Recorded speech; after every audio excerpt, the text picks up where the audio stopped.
ಮಹಿಳೆಯರು ಅನೇಕ ದೈಹಿಕ ಹಾಗೂ ಮಾನಸಿಕ ಸಮಸ್ಯೆಗಳನ್ನು ಎದುರಿಸ್ತಾರೆ. ಸಮಸ್ಯೆ ಅಂತಂತಂದರೆ ಅಂಥ ದೊಡ್ಡ ಸಮಸ್ಯೆ ಅಲ್ಲ. ಅದನ್ನು ಮೊದಲು ಮಹಿಳೆಯರು ಅರ್ಥ ಮಾಡ್ಕೋಬೇಕಂದ್ರೆ ಈ ಏನು ಗುಣಲಕ್ಷಣಗಳನ್ನು ನಾನು ಅನುಭವಿಸ್ತಾ ಇದ್ದೀನಿ ಅದನ್ನು ಪ್ರತಿಯೊಬ್ಬ ಮಹಿಳೆಯೂ ಈ ಹಂತದಲ್ಲಿ ಅನುಭವಿಸಿರುತ್ತಾಳೆ, ಇದು ನನಗೊಬ್ಬಳಿಗೆ ಆಗ್ತಿರೋದಲ್ಲ ಅನ್ನೋಂಥದ್ದನ್ನು ಪ್ರತಿಯೊಬ್ಬ ಮಹಿಳೆ ಅರ್ಥ ಮಾಡ್ಕೊಳ್ಬೇಕು.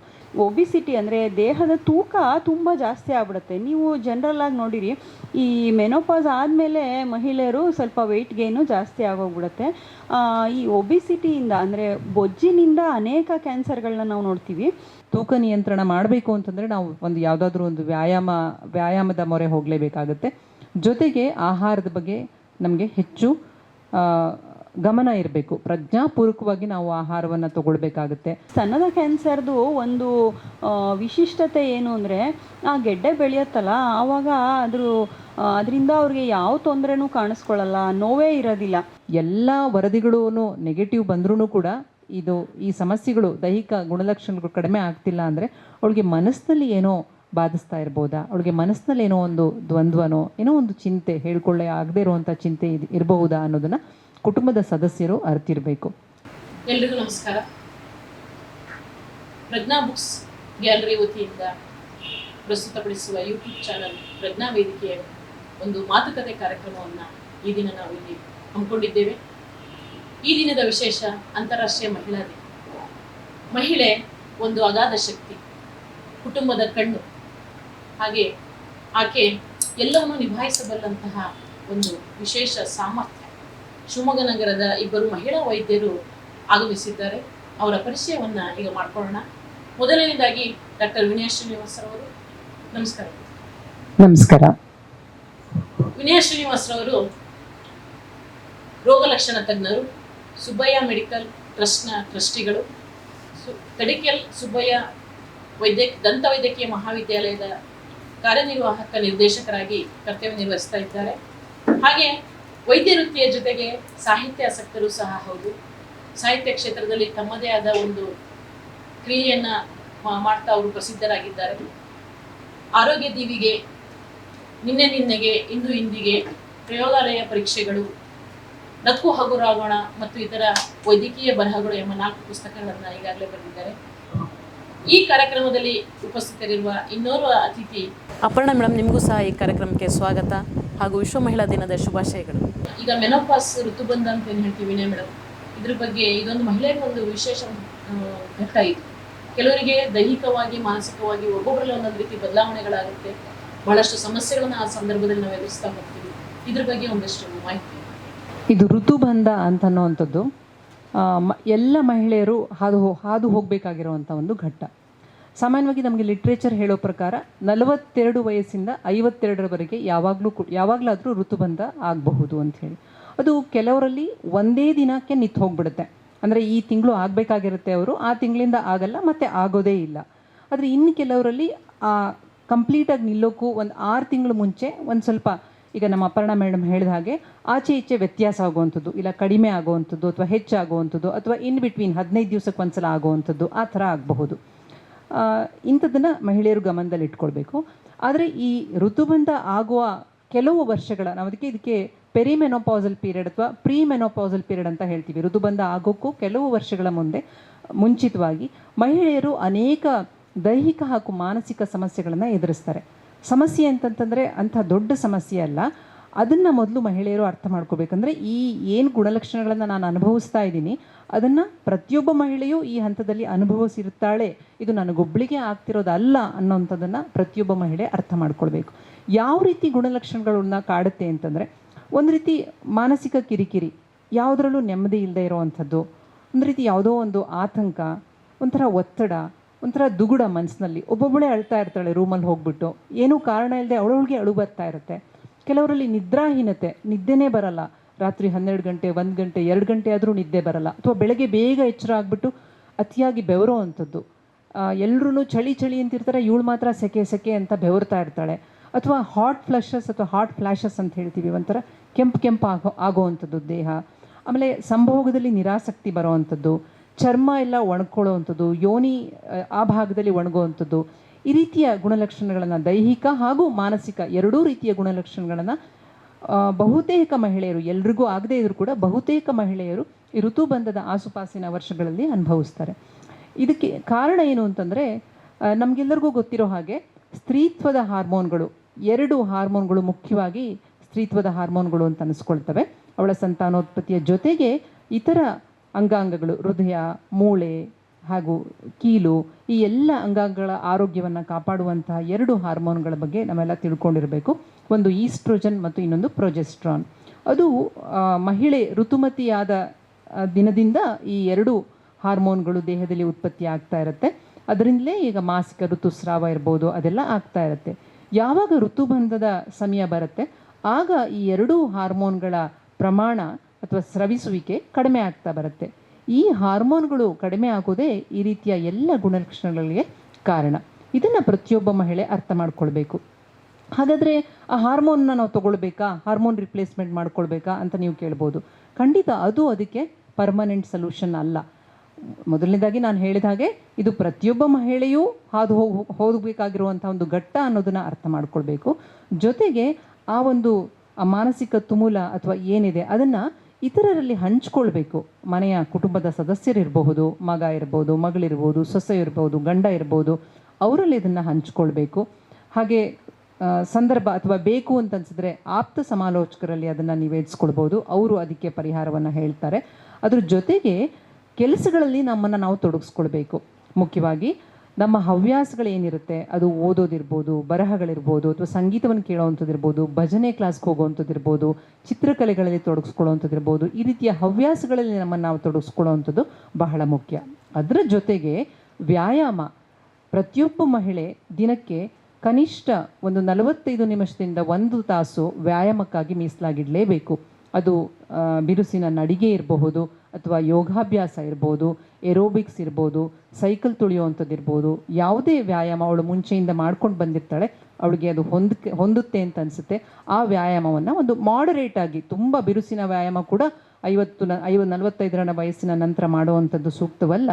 ಒಂದು ಮಾಡರೇಟಾಗಿ ವ್ಯಾಯಾಮವನ್ನು ರೂಢಿಸ್ಕೊಳ್ಳೋದು ಬಹಳ ಮುಖ್ಯ. ಯಾಕಂದರೆ ವ್ಯಾಯಾಮ ಮಾಡಿದಾಗ ನಮ್ಮ ದೇಹದಲ್ಲಿ ಹ್ಯಾಪಿ ಹಾರ್ಮೋನ್ಸ್ ಅಂತ ಹೇಳ್ತೀವಿ ನಾವು, ಎಂಡಾರ್ಫಿನ್, ಸೆರೋಟೋನಿನ್, ಈ ರೀತಿಯ ಹಾರ್ಮೋನ್ಗಳು, ನರವಾಹಕಗಳು ಉತ್ಪಾದನೆ ಆಗೋದ್ರಿಂದ ಅದು ನಮ್ಮ ಮನಸ್ಸನ್ನು ಒಂದು ಸುಸ್ಥಿತಿನಲ್ಲಿ ಇಡುತ್ತೆ. ಅದರ ಜೊತೆಗೆ ಆಹಾರ, ಎಸ್ಪೆಷಲಿ ಈ ಮೆನೋಪಾಸ್ ಟೈಮಲ್ಲಿ ಆಹಾರದ ಬಗ್ಗೆ ಖಂಡಿತ ಹೆಚ್ಚು ಕಾಳಜಿ ವಹಿಸಬೇಕು. ಪ್ರೋಟೀನ್ ಅಂಶ ಇರುವಂಥದ್ದು, ಖನಿಜಾಂಶಗಳಿರುವಂತಹ, ವಿಟಮಿನ್ಗಳಿರುವಂತಹ ಸೊಪ್ಪು, ತರಕಾರಿ, ಹಣ್ಣುಗಳು, ಅದಕ್ಕಿಂತ ಮುಖ್ಯವಾಗಿ ನೀರು. ನನಗೆ ಗೊತ್ತಿಲ್ಲ ಎಷ್ಟು ಜನ ಮಹಿಳೆಯರು ಕಡ್ಡಾಯವಾಗಿ 3 ಲೀಟ್ರ್ ನೀರು ಕುಡಿತಾ ಇದ್ದಾರೆ ಅಂತ. 3 ಲೀಟ್ರ್ ನೀರನ್ನು ಕಡ್ಡಾಯವಾಗಿ ಕುಡಿಯೋದ್ರಿಂದ ನೀವು ಕಂಪ್ಲೀಟಾಗಿ ಹೈಡ್ರೇಟೆಡ್ ಇರ್ತೀರಾ. ನೀವು ಒಂಥರ ನಿಮ್ಮ ಮನಸ್ಸು ಪ್ರಫುಲ್ಲವಾಗಿರುತ್ತೆ, ಆಹ್ಲಾದಕರವಾಗಿರುತ್ತೆ. ಈ ರೀತಿಯ ಸಣ್ಣ ಸಣ್ಣ ಜೀವನ ಶೈಲಿನಲ್ಲಿ ಒಂದಿಷ್ಟು ಸಣ್ಣ ಸಣ್ಣ ಕ್ರಮಗಳನ್ನು ಅಳವಡಿಸ್ಕೊಳ್ಳೋದ್ರಿಂದ ಈ ಋತುಬಂಧದ ಆಸುಪಾಸಿನಲ್ಲಿ ನಾವು ಅನುಭವಿಸಬಹುದಾದಂತಹ ಏನು ಲಕ್ಷಣಗಳಿದೆ ಅದರಿಂದ ಕೂಡ ನಾವು ಖಂಡಿತ ಪಾರಾಗಬಹುದು ಅಂತ ನಾನು ಇಲ್ಲಿ ಹೇಳಲಿಕ್ಕೆ ಇಷ್ಟಪಡ್ತಾ ಇದ್ದೀನಿ. ಋತುಬಂಧದ ಸಮಸ್ಯೆ ಏನಿದೆ, ಇದರ ಬಗ್ಗೆ ಒಂದು ಹೆಚ್ಚಿನ ತಿಳುವಳಿಕೆ ಅಥವಾ ಜ್ಞಾನ ಗ್ರಾಮೀಣ ಪ್ರದೇಶದ ಮಹಿಳೆಯರಲ್ಲಿ ಅಥವಾ ಅನಕ್ಷರಸ್ಥ ಮಹಿಳೆಯರಲ್ಲಿ ಕಡಿಮೆ ಅಂತ ಭಾವನೆ ಬರ್ತೇನೆ. ನಿಜವಾಗ್ಲೂ ಇದೇನಾಗುತ್ತೆ, ಆ ಥರ ಗುಣಲಕ್ಷಣಗಳು ಕಂಡಾಗ ತನಗೇನೋ ಸಮಸ್ಯೆ ಇದೆ, ತನಗೇನೋ ಆಗ್ತಾ ಇದೆ ಅಂತ ಮಹಿಳೆ ಕುಗ್ಗಿ ಹೋಗ್ಬಿಡ್ತಾಳೆ. ಅವಳು ಅಂದರೆ ಅದನ್ನು ಬೇರೆಯವ್ರ ಹತ್ರ ನಿವೇದಿಸ್ಕೊಳ್ಳೋದೂ ಇಲ್ಲ, ಹೇಳ್ಕೊಳ್ಳೋದೂ ಇಲ್ಲ. ಏನೋ ಸಮಸ್ಯೆ ಇದೆ ಅಂತ ಅಂದ್ಕೊಂಡು ಇನ್ನೂ ಕುಗ್ತಾ ಕುಗ್ತಾ ಕುಗ್ತಾ ಹೋಗ್ಬಿಡ್ತಾಳೆ. ಹಾಗಾಗಬಾರ್ದು. ಅದಕ್ಕಾಗಿ ನಾನು ಇನ್ನೊಂದು ಅಂಶ ಹೇಳಬೇಕು ಇಲ್ಲಿ. ಮಹಿಳೆಗೂ ಇನ್ಸೈಟ್ ಇರಬೇಕು, ಇದು ನಾರ್ಮಲ್ಲು, ಎಲ್ಲರಿಗೂ ಆಗುವಂಥದ್ದು ಅಂತ. ಇದ್ರ ಜೊತೆಗೆ ಆ ಕುಟುಂಬದ ಇತರ ಸದಸ್ಯರಿಗೂ ಕೂಡ ಇದ್ರ ಬಗ್ಗೆ ಅರಿವಿರಬೇಕು. ಗಂಡ ಇರ್ಬೋದು, ಮಕ್ಕಳಿರ್ಬೋದು. ಒಮ್ಮೊಮ್ಮೆ ಏನಾಗುತ್ತೆ, ಅಷ್ಟು ವರ್ಷಗಳು ಅಷ್ಟು ಚೆನ್ನಾಗಿ ಸಂಸಾರನ, ಕುಟುಂಬನ ನಿರ್ವಹಿಸಿದವಳು ಆ ದಿನಗಳಲ್ಲಿ ಒಲೆ ಮೇಲೇನೋ ಇಟ್ಟಿರ್ತಾಳೆ, ಮರ್ತು ಬಿಡ್ತಾಳೆ, ಹಾಲು ಪೂರ್ತಿ ಉಕ್ಕಿ ಹೋಗ್ಬಿಡುತ್ತೆ, ಅಥವಾ ಮನೆ ಬೀಗನೇ ಹಾಕಿರಲ್ಲ, ಮನೆಯಿಂದ ಹೊರಗಡೆ ಹೋಗ್ಬಿಟ್ಟಿರ್ತಾಳೆ. ಇದನ್ನು ಹಂಗಿಸ್ತಾ ಅಥವಾ ಯಾಕೆ ನೀನು ಹಿಂಗೆ ಮಾಡ್ತಿದ್ಯಾ ಅಂತ ಕುಟುಂಬದ ಸದಸ್ಯರು ಹೇಳಿದೆ. ಇದು ಯಾಕೆ ಇಷ್ಟು ವರ್ಷಗಳು ಇಷ್ಟು ಕ್ಷಮತೆಯಿಂದ ಇದ್ದಂತಹ ನನ್ನ ಪತ್ನಿ ಅಥವಾ ನನ್ನ ಸೊಸೆ ಅಥವಾ ನನ್ನ ತಾಯಿ ಈಗ ಯಾಕೆ ಈ ಥರ ಆಗಿದ್ದಾಳೆ ಅನ್ನುವಂಥ ಒಂದು ಇನ್ಸೈಟನ್ನ ಹೊಂದಲಿಕ್ಕೆ ಪ್ರಯತ್ನ ಪಡಬೇಕು. ಆದರೆ ಅವರೇ ಮಾತನಾಡಿ ಅವಳ ಸಮಸ್ಯೆಗಳಿಗೆ ಕಿವಿಯಾಗಿ ಕೇಳಿಸ್ಕೊಂಡು ಪರಿಹಾರವನ್ನು ಕೊಡಬೇಕು. ಅಥವಾ ಅವ್ರ ಕೈನಲ್ಲಿ ಆಗಲಿಲ್ಲ ಅಂತಂದರೆ ಅವರ ಸ್ನೇಹಿತೆಯರಲ್ಲಿ ಮಾತನಾಡೋ ಅಥವಾ ಒಂದು ಆಪ್ತ ಸಮಾಲೋಚಕರಲ್ಲಿ ಅವರನ್ನು ಕರ್ಕೊಂಡು ಹೋಗಿ, ಇದು ನಿನ್ನೊಬ್ಬಳ ಸಮಸ್ಯೆ ಅಲ್ಲ, ಇದರಿಂದ ಖಂಡಿತ ನೀನು ಸಣ್ಣ ಸಣ್ಣ ಕ್ರಮಗಳನ್ನು ಜೀವನದಲ್ಲಿ ಅಳವಡಿಸ್ಕೊಳ್ಳೋದ್ರಿಂದ ಹೊರ ಬರಬಹುದು ಅನ್ನೋವಂಥ ಮಾಹಿತಿ ಅವಳಿಗೆ ದೊರಕೋ ಹಾಗೆ ಗ್ರಾಮೀಣ ಪ್ರದೇಶಗಳಲ್ಲೂ ಕೂಡ ಮಾಡಬೇಕಾದಂಥ ಅಗತ್ಯತೆ ಈ ದಿನಗಳಲ್ಲಿ ಇದೆ. ಅಂತ ನಾನು ಹೇಳಲಿಕ್ಕೆ ಇಷ್ಟಪಡ್ತೀನಿ.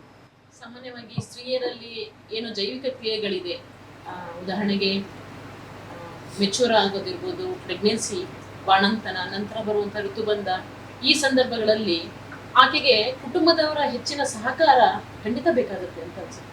ಮೇಡಮ್, ಈ ಋತುಬಂಧದ ನಂತರದ ದಿನಗಳಲ್ಲಿ ಯಾವ ರೀತಿಯ ಒಂದು ಪೊಸಿಷನ್ ಅನ್ನು ಫೇಸ್ ಮಾಡಬೇಕಾಗುತ್ತೆ, ಅದ್ರ ಬಗ್ಗೆ ನಿಮ್ಮ ಅಪರ್ಣಾ ಮೇಡಮ್ ಅವರಲ್ಲಿ ಮಾತಾಡ್ತಾರೆ. ಸೊ ಮೇಡಮ್ ಹೇಳ್ದಾಗೆ ಈ ಮೆನೋಪಾಸ್ ಆದಮೇಲೆ ಸುಮಾರಷ್ಟು ಚಾಲೆಂಜಸ್ ಇರುತ್ತೆ. ಬಟ್ ಮೋಸ್ಟ್ಲಿ ಅವರು ಸ್ವಲ್ಪ ಹೆಲ್ಪ್ ತೊಗೊಂಡು, ಅಂದರೆ ಫ್ರೆಂಡ್ಸು ಅಥವಾ ಫ್ಯಾಮಿಲಿ ಸಪೋರ್ಟ್ ತೊಗೊಂಡು ಯೂಶಲಿ ಚೆನ್ನಾಗಿ ಹ್ಯಾಂಡಲ್ ಮಾಡ್ತಾರೆ. ನಮ್ಮ ಮಹಿಳೆಯರು ಯೂಶಲಿ ಮೆನೋಪಾಸ್ ಆದಮೇಲೆ ಅವರು ಸ್ವಲ್ಪ ಕೆಲವು ವರ್ಷಗಳು ಈ ಥರ ಅವ್ರಿಗೆ ತೊಂದರೆಗಳಿರುತ್ತೆ. ಆಮೇಲೆ ಅವರು ಅದಕ್ಕೆ ಅಡ್ಜಸ್ಟ್ ಆಗೋಗ್ಬಿಡ್ತಾರೆ. ಬಟ್ ಏನಾಗುತ್ತೆ, ಕೆಲವು ಕ್ಯಾನ್ಸರ್ಗಳು ಮೆನೋಪಾಸ್ ಆದಮೇಲೆ ಕಾಣಿಸ್ಕೊಳ್ಳುತ್ತೆ. ಇದ್ರ ಬಗ್ಗೆ ಅವರು ಸ್ವಲ್ಪ ಹೆಚ್ಚಾದ ಇದು ಒಂದು ಜಾಗೃತಿ ಮುಖ್ಯ ಅಂತ ನನಗನ್ಸುತ್ತೆ. ಮೇಡಮ್ ಹೇಳಿದ್ರು ಸ್ವಲ್ಪ ಈ ಎಕ್ಸಸೈಸು ಇಂಪಾರ್ಟೆಂಟ್ ಅಂತ ಹೇಳಿದ್ರು. ಬಟ್ ಎಷ್ಟು ಜನ ಅಷ್ಟೊಂದು ಎಕ್ಸಸೈಸ್, ಮೇಡಮ್ ಅಂತೂ ತುಂಬ ಸ್ಟ್ರಿಕ್ಟಾಗಿ 45 ಮಿನಿಟ್ಸ್ ಟು 1 ಅವರ್ ಅಂತ ಹೇಳಿದ್ರು. ಅಷ್ಟೊಂದು ವ್ಯಾಯಾಮ ಮಾಡ್ತಾ ಇಲ್ಲ ಅಂತ ನನಗನ್ಸುತ್ತೆ. ಮತ್ತು ನಾವು ನೋಡ್ತಾ ಇರೋ ಹಾಗೆ ಈ ಒಬಿಸಿಟಿ ಅಂದರೆ ದೇಹದ ತೂಕ ತುಂಬ ಜಾಸ್ತಿ ಆಗ್ಬಿಡುತ್ತೆ. ನೀವು ಜನರಲ್ಲಾಗಿ ನೋಡಿರಿ, ಈ ಮೆನೋಪಾಸ್ ಆದಮೇಲೆ ಮಹಿಳೆಯರು ಸ್ವಲ್ಪ ವೆಯ್ಟ್ ಗೇನು ಜಾಸ್ತಿ ಆಗೋಗ್ಬಿಡುತ್ತೆ. ಈ ಒಬಿಸಿಟಿಯಿಂದ ಅಂದರೆ ಬೊಜ್ಜಿನಿಂದ ಅನೇಕ ಕ್ಯಾನ್ಸರ್ಗಳನ್ನ ನಾವು ನೋಡ್ತೀವಿ. ಮತ್ತು ಅದರಲ್ಲಿ ಇಂಪಾರ್ಟೆಂಟ್ ಏನಂದರೆ ಈ ಗರ್ಭಕೋಶದ ಕ್ಯಾನ್ಸರು, ಮತ್ತು ಈ ಸ್ತನದ ಕ್ಯಾನ್ಸರು, ಮತ್ತು ಈ ಸರ್ವೈಕಲ್ ಕ್ಯಾನ್ಸರ್ ಸಹ ನಾವು ಮೆನೋಪಾಸ್ ಆದ ನಂತರ ನೋಡ್ತಾ ಇದ್ದೀವಿ. ಸೊ ಈ ಒಬಿಸಿಟಿಗೆ ಮೇಡಮ್ ಹೇಳಿದ್ರು ಎಕ್ಸಸೈಸು ಇಂಪಾರ್ಟೆಂಟ್ ಅಂತ. ಮತ್ತು ಅವರು ಅಟ್ಲೀಸ್ಟು ಮನೇಲೇ ಕೆಲವು ವ್ಯಾಯಾಮಗಳನ್ನ ಮಾಡೋದ್ರಿಂದ ಸ್ವಲ್ಪ ವೆಯ್ಟು, ಅಂದರೆ ಅವ್ರಿಗೆ ವೆಯ್ಟ್ ಬಗ್ಗೆ ನಿಗಾ ಇರಬೇಕು. ಏನಾಗುತ್ತೆ, ಏಜ್ ಆಗ್ತಾ ಅಷ್ಟೊಂದು ರಿಕ್ವೈರ್ಮೆಂಟೇ ಇರಲ್ಲ.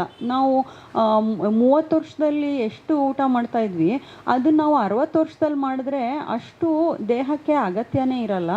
ಅಗತ್ಯವಿಲ್ಲದೆ ಇರೋಂಥ ಹೆಚ್ಚಿಗೆ ನಾವು ಊಟ ಮಾಡಿದ್ದೆಲ್ಲ ನಮ್ಮ ಬಾಡೀಲಿ ಫ್ಯಾಟಾಗಿ ಸ್ಟೋರ್ ಆಗ್ತಾ ಹೋಗುತ್ತೆ. ಸೊ ಆ ಸ್ಟೋರ್ ಆಗಿದ್ದಂಥ ಫ್ಯಾಟಲ್ಲಿ ಅನೇಕ ಕೆಮಿಕಲ್ಸು ರಿಲೀಸ್ ಆಗ್ತಾ ಹೋಗುತ್ತೆ. ಅದರಿಂದ ಕ್ಯಾನ್ಸರ್ ಉಂಟಾಗ್ಬೋದು. ಸೊ ಈ ದೇಹದ ತೂಕನ ಸ್ವಲ್ಪ ಲಕ್ಷ್ಯ ಇರಬೇಕು ಅದ್ರ ಬಗ್ಗೆ. ಮತ್ತು ನಾವು 30 ವರ್ಷ ಆದಮೇಲೆ ಸ್ವಲ್ಪ ಊಟ ಸ್ವಲ್ಪ ಕಡಿಮೆನೇ ಮಾಡಿದ್ರೆ ಒಳ್ಳೆಯದು. ಮೇಡಮ್ ಹೇಳ್ದಾಗೆ ನಾವು ಪ್ರೋಟೀನ್ಸ್ ಬೇಕು, ಹಣ್ಣು ತರಕಾರಿಗಳು ಬೇಕು, ಇದೆಲ್ಲ ಒಳ್ಳೆಯದು. ಆದರೆ ಅತಿಯಾಗಿ ಈಗ ನಾವು ರೈಸ್ ಇರಲಿ, ಚಪಾತಿ ಇರಲಿ, ರಾಗಿ ಇರಲಿ, ಅದು ಈಗ ನಾವು ಕೆಲವ್ರು ಹೇಳ್ತಾರೆ ಈ ಮಿಲೆಟ್ಸು, ಈ ಸಿರಿಧಾನ್ಯಗಳು ಒಳ್ಳೆಯದು ಅಂದ್ಬಿಟ್ಟು ನಾವು ರಾಗಿನೇ ಜಾಸ್ತಿ ತಿಂದು ಜೋಳನೇ ಜಾಸ್ತಿ ತಿಂದರೆ ಅದರಿಂದ ಸಹ ದೇಹದ ತೂಕ ಹೆಚ್ಚಾಗತ್ತೆ. ಸೊ ವಯಸ್ಸಾಗ್ತಾ ಸ್ವಲ್ಪ ನಾವು ಊಟದಲ್ಲಿ ಸ್ವಲ್ಪ ಮಿತಿ ಇರಬೇಕು. ಮತ್ತು ಎಸ್ಪೆಷಲಿ ಮೆನೋಪಾಸ್ ಆದಮೇಲಂತೂ ಅವರು ಶಿಸ್ತಿನ ಸಿಪಾಯಿಗಳ ಥರ ಇರಬೇಕು. ಅವರು ಊಟ ಇರಲಿ, ಸ್ವಲ್ಪ ಊಟದಲ್ಲಿ ಇತಿಮಿತಿ ಇರಬೇಕು. ಮತ್ತು ಎಕ್ಸಸೈಸು ಅಷ್ಟೇ, ಅವರು ವ್ಯಾಯಾಮದ ಬಗ್ಗೆನೂ ನಿಗಾ ಇರಬೇಕು. ಮತ್ತು ಕೆಲವ್ರಿಗೇನಾಗುತ್ತೆ, ಈ ಋತುಬಂಧ ಆದಮೇಲೆ ಮತ್ತೆ ಮೆನ್ಸ್ಟ್ರುಯಲ್ ಬ್ಲೀಡಿಂಗ್ ಶುರುವಾಗತ್ತೆ. ಇದಂತೂ ಅವರು 100% ಡಾಕ್ಟ್ರ್ ಹತ್ರ ಹೋಗಲೇಬೇಕು. ಏನಾಗುತ್ತೆ, ಕೆಲವರು ಮೇಡಮೇ ಹೇಳಿದ್ರು, ಅವ್ರಿಗೆ ಈ ಥರ ಮೆನೋಪಾಸ್ ಪ್ರಾಬ್ಲಮ್ಸ್ ಆಗ್ತಾಯಿದ್ರೆ ಅವ್ರ ಮಗನ ಹತ್ರ ಅಥವಾ ಸೊಸೆ ಹತ್ರ ಹೇಳ್ಕೊಡ್ಬೇಕು ಅಂತ ಮೇಡಮ್ ಹೇಳಿದ್ರು. ಬಟ್ ನಾನು ತುಂಬ ಪೇಷಂಟ್ಸ್ನ ನೋಡ್ತೀನಿ, ಅವರು ಈ ಥರ ಮತ್ತೆ ಮೆನ್ಸ್ಟ್ರೇಷನ್ ಶುರುವಾಯಿತು ಅಂದರೆ ಏನೋ ಒಂದು ಸಂಕೋಚ, ಮಗನ ಹತ್ರ ಹೇಗೆ ಹೇಳೋದು, ಸೊಸೆ ಹತ್ರ ಯಾಕೆ ಹೇಳಬೇಕು ಅಂತ ಅದು ಮುಚ್ಚಿಟ್ಬಿಡ್ತಾರೆ. ಏನು ಅಂತ ಅವ್ರಿಗೆ ಅರ್ಥ ಆಗಲ್ಲ. ಕ್ಯಾನ್ಸರು ಅಂತ ಅವ್ರಿಗೆ ಯೋಚನೆನೂ ಬರೋದಿಲ್ಲ. ಏನೋ ಮತ್ತೆ ಶುರುವಾಯಿತು ಅಂದ್ಬಿಟ್ಟು ಅದನ್ನು ಮುಚ್ಚಿಟ್ಕೊಂಡ್ಬಿಡ್ತಾರೆ. ಬೇರೆಯವ್ರಿಗೆ ಹೇಳೋಕ್ಕೆ ಅವ್ರಿಗೆ ಏನೋ ಒಂಥರ ಸಂಕೋಚ. ಸೊ ಇದರಿಂದ ನಾವು ಈ ಗರ್ಭಕೋಶದ ಕ್ಯಾನ್ಸರ್ನ ತುಂಬ ಅಡ್ವಾನ್ಸ್ ಸ್ಟೇಜಸ್ಸು, ಅಂದರೆ ಅದು ದೇಹದ ಬೇರೆ ಭಾಗಕ್ಕೆಲ್ಲ ಹರಡಿದ ಮೇಲೆ ನಾವು ನೋಡ್ತಾ ಇದ್ದೀವಿ. ಸೊ ಕ್ಯಾನ್ಸರ್ ಹೇಗಂದರೆ ಅದು ಒಂದು ಕಡೆ ಹುಟ್ಟಿದ ಜಾಗದಲ್ಲಿ ಅಲ್ಲೇ ಬೆಳೀತಾ ಹೋಗುತ್ತೆ. ನಾವು ಎಷ್ಟು ಟೈಮ್ ಕೊಡ್ತೀವಿ ಅಷ್ಟು ಅದು ದೇಹದ ಬೇರೆ ಭಾಗಕ್ಕೂ ಹರಡೋ ಅಷ್ಟು ಅದಕ್ಕೆ ಕೆಪಾಸಿಟಿ ಇರುತ್ತೆ. ಸೊ ಈ ಥರ ಮೆನೋಪಾಸ್ ಆದಮೇಲೆ ಅವ್ರಿಗೆ ಬ್ಲೀಡಿಂಗ್ ಶುರುವಾದ್ರಂತೂ ಅದು 100% ಮಗ ಅಲ್ಲ, ಮಗಳಲ್ಲ, ನೀವು ಯಾರಿಗಾದರೂ ಹೇಳಿ, ಅಟ್ಲೀಸ್ಟ್ ನಿಮಗೆ ಹೇಳೋಕ್ಕೆ ಸಂಕೋಚ ಆಗ್ತಾ ಇದ್ದರೆ ನೀವು ಡೈರೆಕ್ಟಾಗಿ ಡಾಕ್ಟ್ರ್ ಹತ್ರ ಹೋಗಿಬಿಟ್ಟೇ ತೋರಿಸ್ಕೊಂಡ್ರೆ ಒಳ್ಳೆಯದು. ಸೊ ಈ ಥರ ಮೆನೋಪಾಸ್ ಆದಮೇಲೆ ಅವರು ಮತ್ತೆ ಬ್ಲೀಡಿಂಗ್ ಏನಾದರೂ ಶುರುವಾದರೆ ಅದ್ರ ಬಗ್ಗೆ ಖಂಡಿತ ನಿಗಾ ವಹಿಸಬೇಕು. ಮತ್ತು ಬ್ರೆಸ್ಟ್ ಕ್ಯಾನ್ಸರ್ ಸಹ ಮೆನೋಪಾಸ್ ಆದಮೇಲೆ ಜಾಸ್ತಿ ಆಗುತ್ತೆ. ಸೊ ಅವರು ತಮ್ಮ ಸ್ತನಗಳನ್ನು ತಾವೇ ಪರೀಕ್ಷೆ ಮಾಡಿಕೊಂಡು ನೋಡ್ಕೋತಾ ಇರೋವಂಥದ್ದು, ಅಂದರೆ ಸ್ವಯಂ ಬ್ರೆಸ್ಟ್ ಸೆಲ್ಫ್ ಎಕ್ಸಾಮಿನೇಷನ್ ಅಂತ ಹೇಳ್ತೀವಲ್ಲ, ನಮ್ಮ ಸ್ತನವನ್ನು ನಾವೇ ಮುಟ್ಟಿ ಪರೀಕ್ಷೆ ಮಾಡಿಕೊಂಡು ನೋಡ್ಕೋತಾ ಇರಬೇಕು. ಗಂಟೇನಾದರೂ ಕಾಣಿಸ್ಕೊಂಡ್ರೆ ಸ್ತನದಲ್ಲಿ ಅದನ್ನು ಸಹ ಡಾಕ್ಟರ್ ಹತ್ರ ಇಮಿಡಿಯೇಟಾಗಿ ತೋರಿಸ್ಬೇಕು. ಮೇಡಮ್, ಇತ್ತೀಚಿನ ಲೈಫ್ ಸ್ಟೈಲ್ ಹೇಗಿದೆ ಅಂದರೆ ಒಂದು ರೀತಿ ಓಟ, ಎಲ್ಲ ಕಡೆಯೂ ನಮ್ಗೆ ಅವಸರ ಇದೆ. ಈ ಒಂದು ಸ್ಟ್ರೆಸ್ ಲೈಫ್ ಸ್ಟೈಲಲ್ಲಿ ಅಥವಾ ಮೆಕ್ಯಾನಿಕಲ್ ಲೈಫ್ ಸ್ಟೈಲ್ ಅಂತ ಏನು ಹೇಳ್ತೀವಿ, ಇದರಲ್ಲಿ ಮಹಿಳೆಯರು ಯಾವ ರೀತಿ ಆರೋಗ್ಯಕರ ಜೀವನ ಶೈಲಿಯನ್ನು ನಡೆಸ್ಬೋದು ಅಂತ ಹೇಳಿ ನಿಮ್ಮ ಸಲಹೆ ಕೊಡಿ. ಹೌದು, ಓಡ್ತಾ ಇದ್ದೀವಿ, ಯಾರಿಗೂ ಸಮಯ ಇಲ್ಲ. ಯಾರಿಗೆ ಕೇಳಿದ್ರು ನನಗೆ ಟೈಮ್ ಇಲ್ಲ, ನನಗೆ ಟೈಮ್ ಇಲ್ಲ ಅಂತ ಹೇಳ್ತೀವಿ.